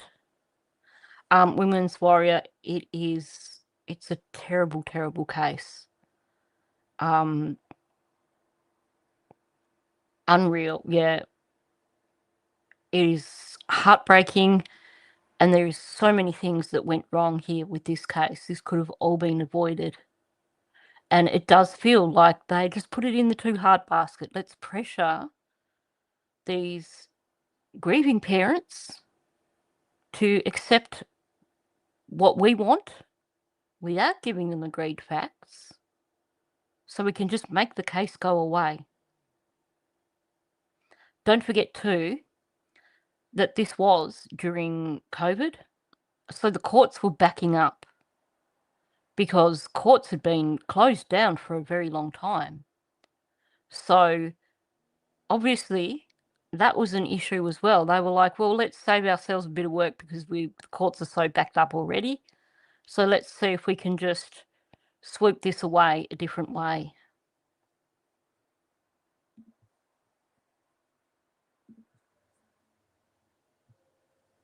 So when you're out there sailing on Biddy, Yep. that's as close as you can be to, I guess, a free memory Yes. of your daughter. Most definitely. Look, here's Daddy's present. Oh.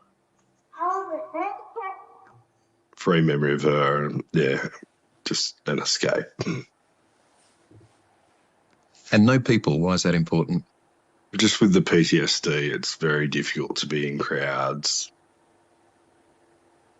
Always checking your surroundings. Can't be in loud places. It's extremely difficult. Shopping centres, restaurants, the full bit is very difficult. There was a particular thing that was said to you. Do you mind if I ask you that?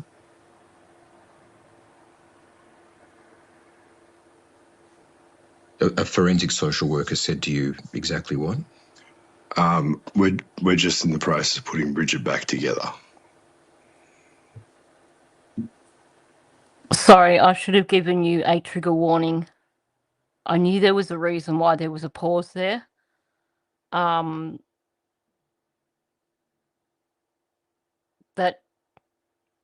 being told that about your child, like, it's unreal. Absolutely unreal. When you look in his and Rebecca's eyes, it is soul crushing to just see that level of pain.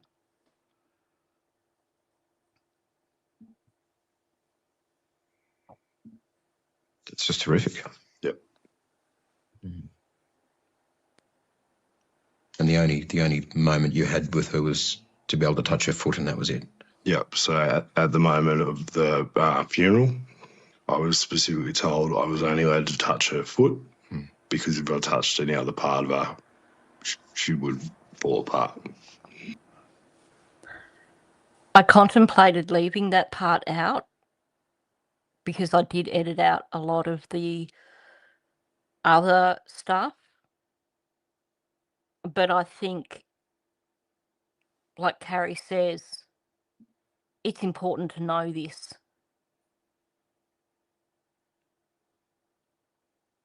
And I think this helps us understand why him and Rebecca are so traumatized. And it also helps us understand why this whole case has been dealt with so badly.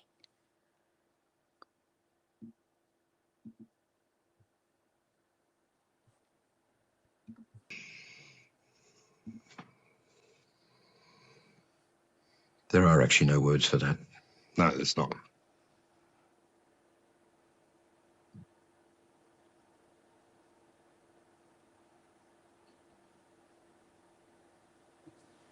You know, there are men who've been blown up in war that suffer less PTSD than what you're describing.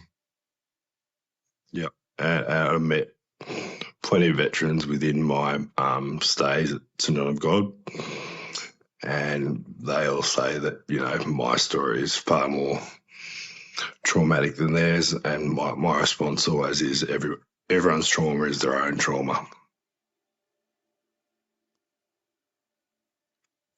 The one thing Dominic and Rebecca Porter now have in common with their daughter's killer is a diagnosis of mental illness. What's not the same is the amount of care they receive.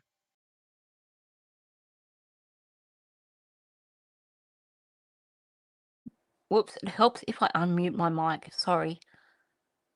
Given that they returned from milking around 7 a.m, I think, yeah, Michelle's right. I think it was probably only about 2 hours that they were absent from the house.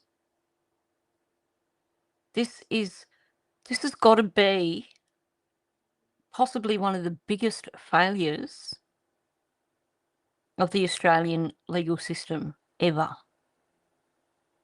You just have to watch Dom to see the level of PTSD that he is struggling with.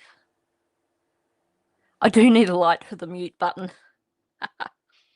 I've got a Stream Deck, it's a little box that goes next to your computer that you can program it so you can press different buttons for different things.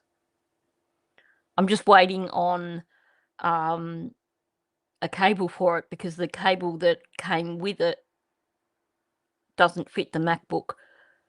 So when I get the Stream Deck set up, I think that should hopefully help me to get better with the muting and unmuting. Touch wood. As a patient, under the Mental Health Review Tribunal, Yes. this killer is given a lot of support. Extreme amount of support. So she received psychiatric support, which I'm unable to access. She received psychological support, which I was receiving up until last year. Unfortunately, my psychologist was very broken by the whole process as well. And the majority... Sorry, your psychologist was broken by what you were sharing with her. Correct. And even... That's unreal. When you hear him say that his psychologist was broken by giving him support over this case, it really shows you what he must have been going through. Yeah, same here, Michelle. I've been wanting to cover this for so long, but I kept putting it off because it is such a painful case. But it needs to be told. The story needs to be out there. But it is normally, when a case is this bad, I would be reluctant to cover it. But just the whole injustice of it, and, you know, Biddy being stripped of her identity for 4 years. It just seems that, you know, this case needs to be told by every content creator on YouTube, in my opinion. Yeah. Protecting this girl, this 14-year-old who, I'm sorry, but she is a monster. And I get the mental health thing. But look at the damage it's done to Biddy's parents by silencing them. Imagine living for 4 years and not being able to talk to anyone around you about what you're going through. Being silenced over what happened to your daughter. And what does it say about Biddy's value, that let's just bury her case for 20 years. It's wrong. It has got to be one of the worst screw-ups in the Australian justice system, and trust me, there are so many. But it's just so wrong and so unfair. I'm glad that this is out in the public now. The Facebook group has got, I think they're getting close to 10,000 followers. So now they are getting a lot of public support. But Biddy's story still needs to be out there. It should have been out there from day one. And it should have gone to trial. It's been handled so wrong.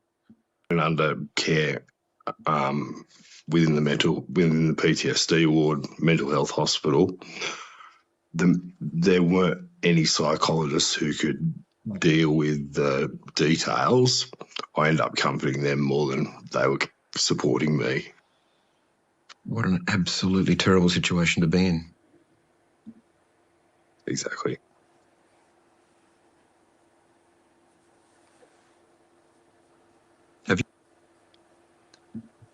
That's the thing. If they're saying that she's so mentally ill that she can't be held accountable, how does she get day release? I mean, in the States, when you look at cases like Laurie Vallow, they declared her not mentally fit for trial, but that wasn't a free pass for her. That just meant that they just kept waiting and reassessing until they decided that she was mentally fit for trial. If they're saying 4 years down the track that, we can let her out on day release, then the Australian system should be like the American system, where if you suddenly feel that they are improved to that level, then take it to trial.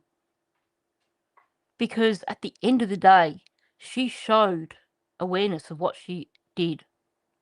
It was premeditated. And afterwards, she showed awareness that what she was doing was wrong. What should be the consequences?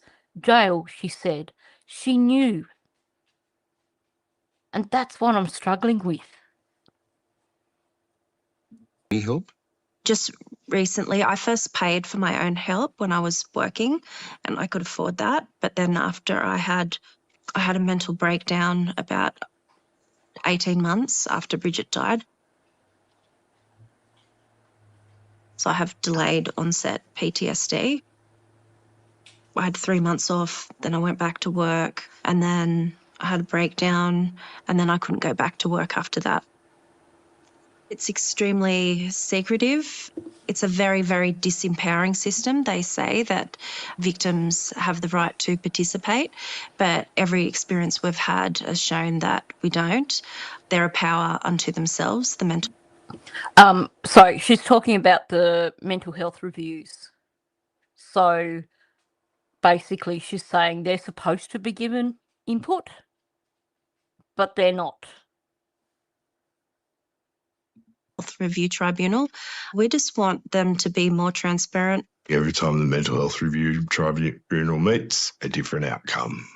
I just expect the worst, and that way I'm not disappointed, basically. It sounds like a bit of a charade, and with a bit of lip service that you can have some say, but actually letting you have no say at all. I couldn't say it more perfectly myself, Michael. That's exactly what it is. It's lip service that we're given, and it is a charade, and they just pretend that they're there to let victims have a say. So again, in that, Bridgette has no voice. Bridgette has no voice.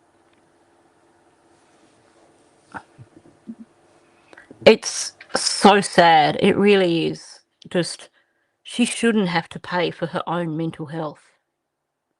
So her and Dom both are now unable to work. They That's it. They cannot go back to work. What? They were only compensated $7,000. That's unreal. That wouldn't even come close to covering the cost of their own mental health support. $7,000 doesn't go far. Especially not when you've got, like, you know, day-to-day expenses. And I believe that Rebecca has other children that she's caring for. Like, the system has let this entire family down. Yep.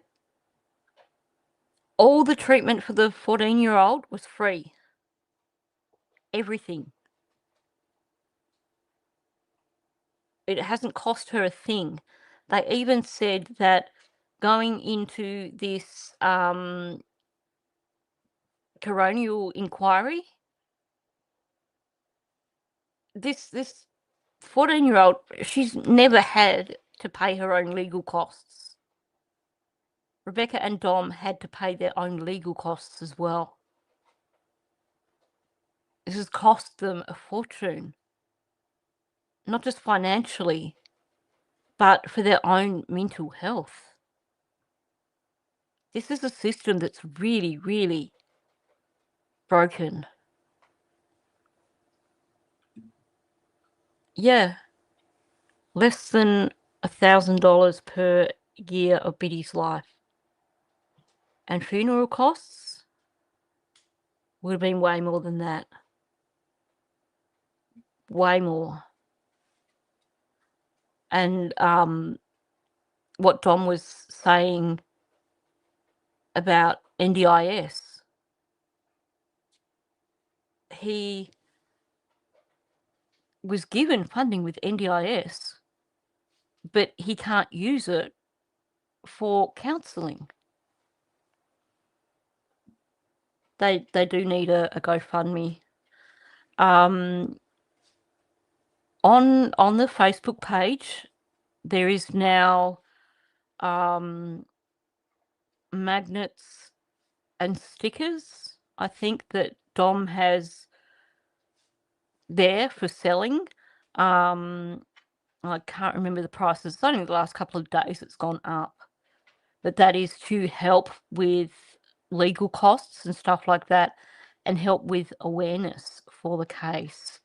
So if you do want to check out their Facebook page, it is Biddy for Justice for Biddy Porter. Sorry, I'm getting distracted by my dog. You can hear her in the background. And there are some things there that they are now putting on the page that people can buy to give support. Wow, a funeral is 12 grand, and that's without a burial plot. Wow. It's costly, that's for sure. This family should not have been treated this way. Now, I think... Oh, no, I've just got a bit of a slideshow, I think, maybe. Sorry, I did this last night, so... This looks like a very special room, Rebecca. It is a special room, Michael. It's the room I have set up in memory of Bridgette. You can see everywhere great images of her. Yes. Yeah, lots of memories, lots of photos, her little trinkets, clothes made into a quilt. Oh, show me that. Yeah. This is her school uniform, and it's her school uniform, her pillowcase, bits and pieces of her clothing. Really? And someone's made it into a quilt? Yes. Oh, goodness. Yeah. So this was all the cats here was her favourite pillowcase? Yes, or? that was her favourite pillowcase, and yeah. So all the fabric are parts of uniforms and things that were close? Yes, yeah. Oh, yeah. Special thing. What does that say on the back? It says, the best and most beautiful things in the world cannot be are seen or even touched, they must be felt with a heart.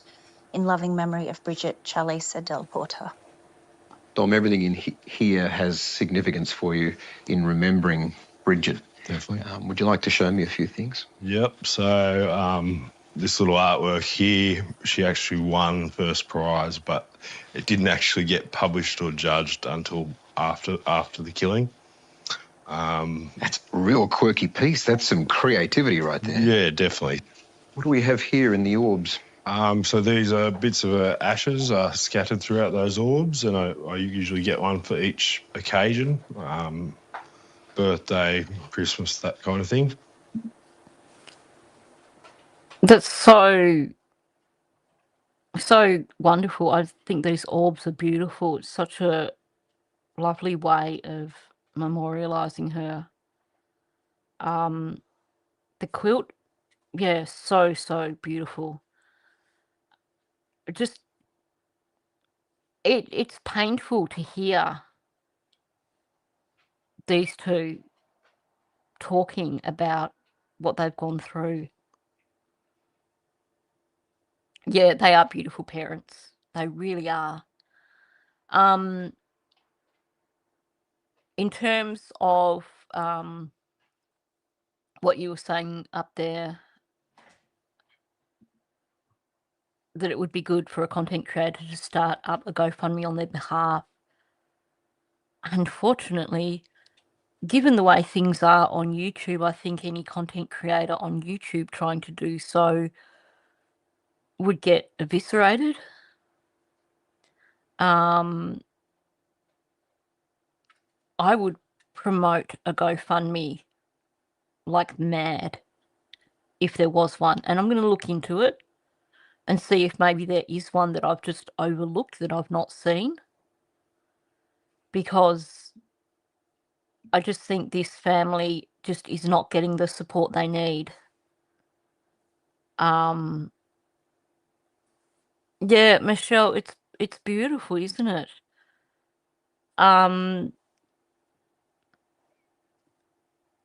I don't know where Dom gets them done, but I would imagine that if you do use Facebook, if you go over and check out their page, Dom is really responsive to questions on that page. He's also responsive to private messages, so you could actually ask him and find out how you can make that happen, because I think all you have to do is ask, and I think he would be happy to tell you. Because it's beautiful. It really is beautiful. I think they're just so gorgeous. What a beautiful memory. Yeah, definitely. I understand you got a tattoo for... No, they look like they're blown glass. They look like they're properly made, like blown glass, in my opinion.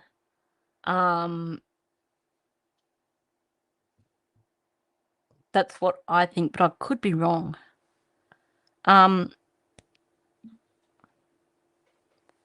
Yeah, that would be lovely, Women's Warrior. I think this is just such a heartbreaking case. You know, I wish there was more that I could do for the family.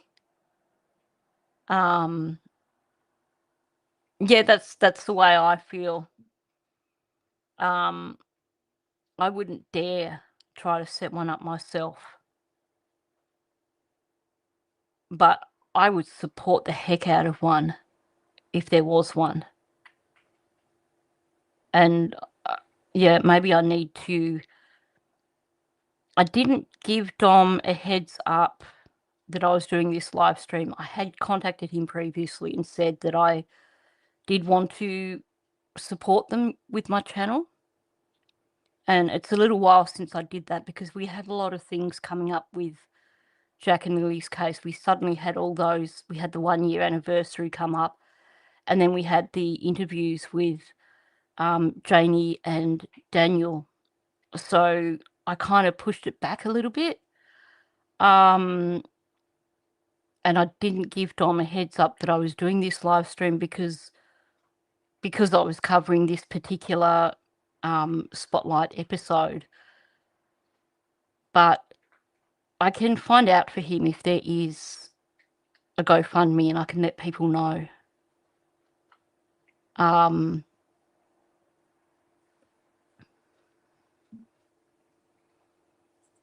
Yeah. There should be better support for families. This is such a failure of the justice system. I mean, they've been basically left to fend for themselves while the offender gets all this support. Bridgette, did you? I did, yes. Yep. So across my top left shoulder, mento vitae, in Latin meaning remember to live, her final drawing, and then her details. Again, part of my mantra around life is one foot in front of the other.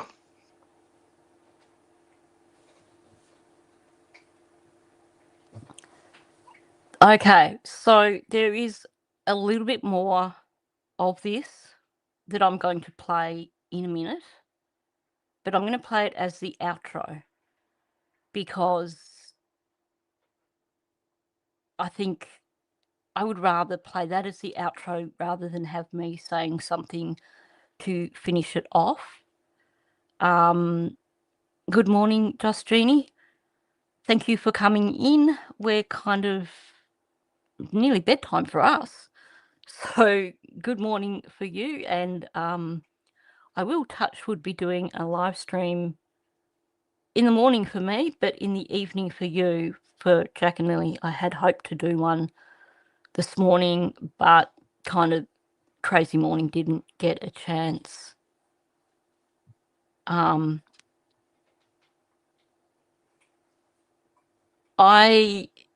would love if anyone went over and joined the Facebook group to show support.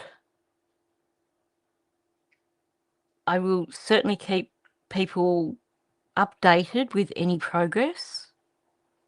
Now, I'm not sure why the inquest has been delayed now till November, but it certainly seems to be drawing things out for Dom and for Rebecca and just making things harder for them.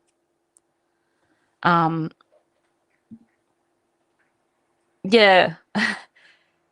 And well done to you because, yes, even just getting up and taking a shower is an accomplishment.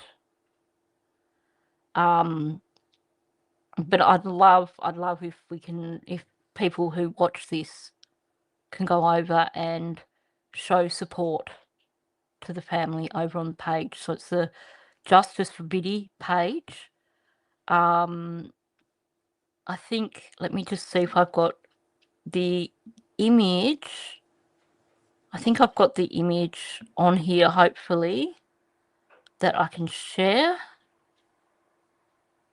No, I don't. But you will see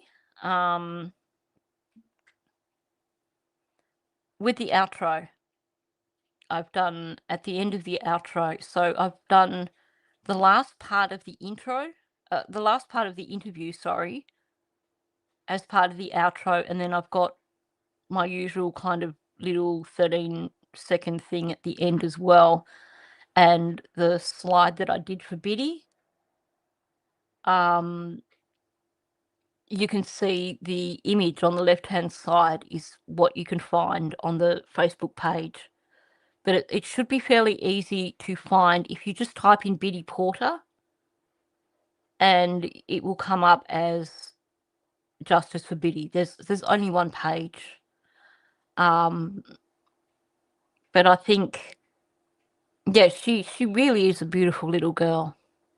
It's so sad, this case, and I just really wanted to get her story out there. Um, please do share it on social media because we really do need to get her story told. It's just horrible what happened to her. It's horrible what Dom and Rebecca have been put through afterwards. And I think it really does show such a failure of the justice system. And I think to achieve change, then we need to get this out there. We need to get Biddy's story told. Thank you, Princess Pillow. Very much appreciated. It's been a very emotional one, covering this one. So make sure that you look after yourself after watching this, because I know it is quite a confronting case. So, talk it through with someone if you need to. Just be aware of your own needs from listening to this case, because it is a difficult one. I'm going to wrap it up there. So thanks for listening. Please hit the like button on the way out. This is one that I really dearly would love to see get out into the algorithm. Hopefully people won't be too turned off by the super fast audio at the beginning. I apologise for that. Normally I'm very good at fixing those sort of things. I have no idea how that one slipped by me. But please hit the like button so we can get it out into the algorithm. Please, if you can share it on your social media, do so. And if you can go over and show your support for Dom and Rebecca on their Facebook page, on Biddy's Facebook page, I know that would mean the world to them as well. Because it's such a hard case. So there's a little bit more of this, a little bit more of the interview with Dom and Rebecca that I'm going to play as the outro. So stick around for that.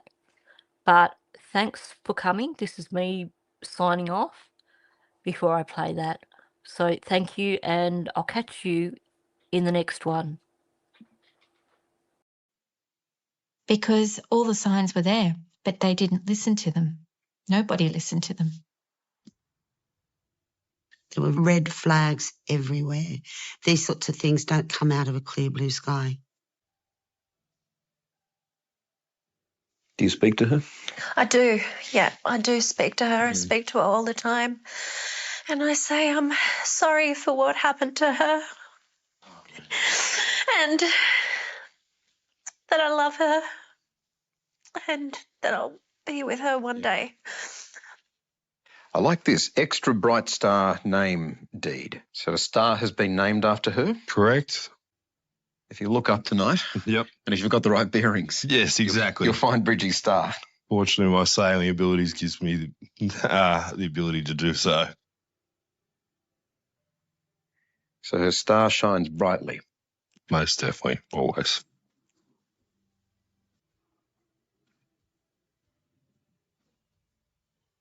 Twinkle like a star.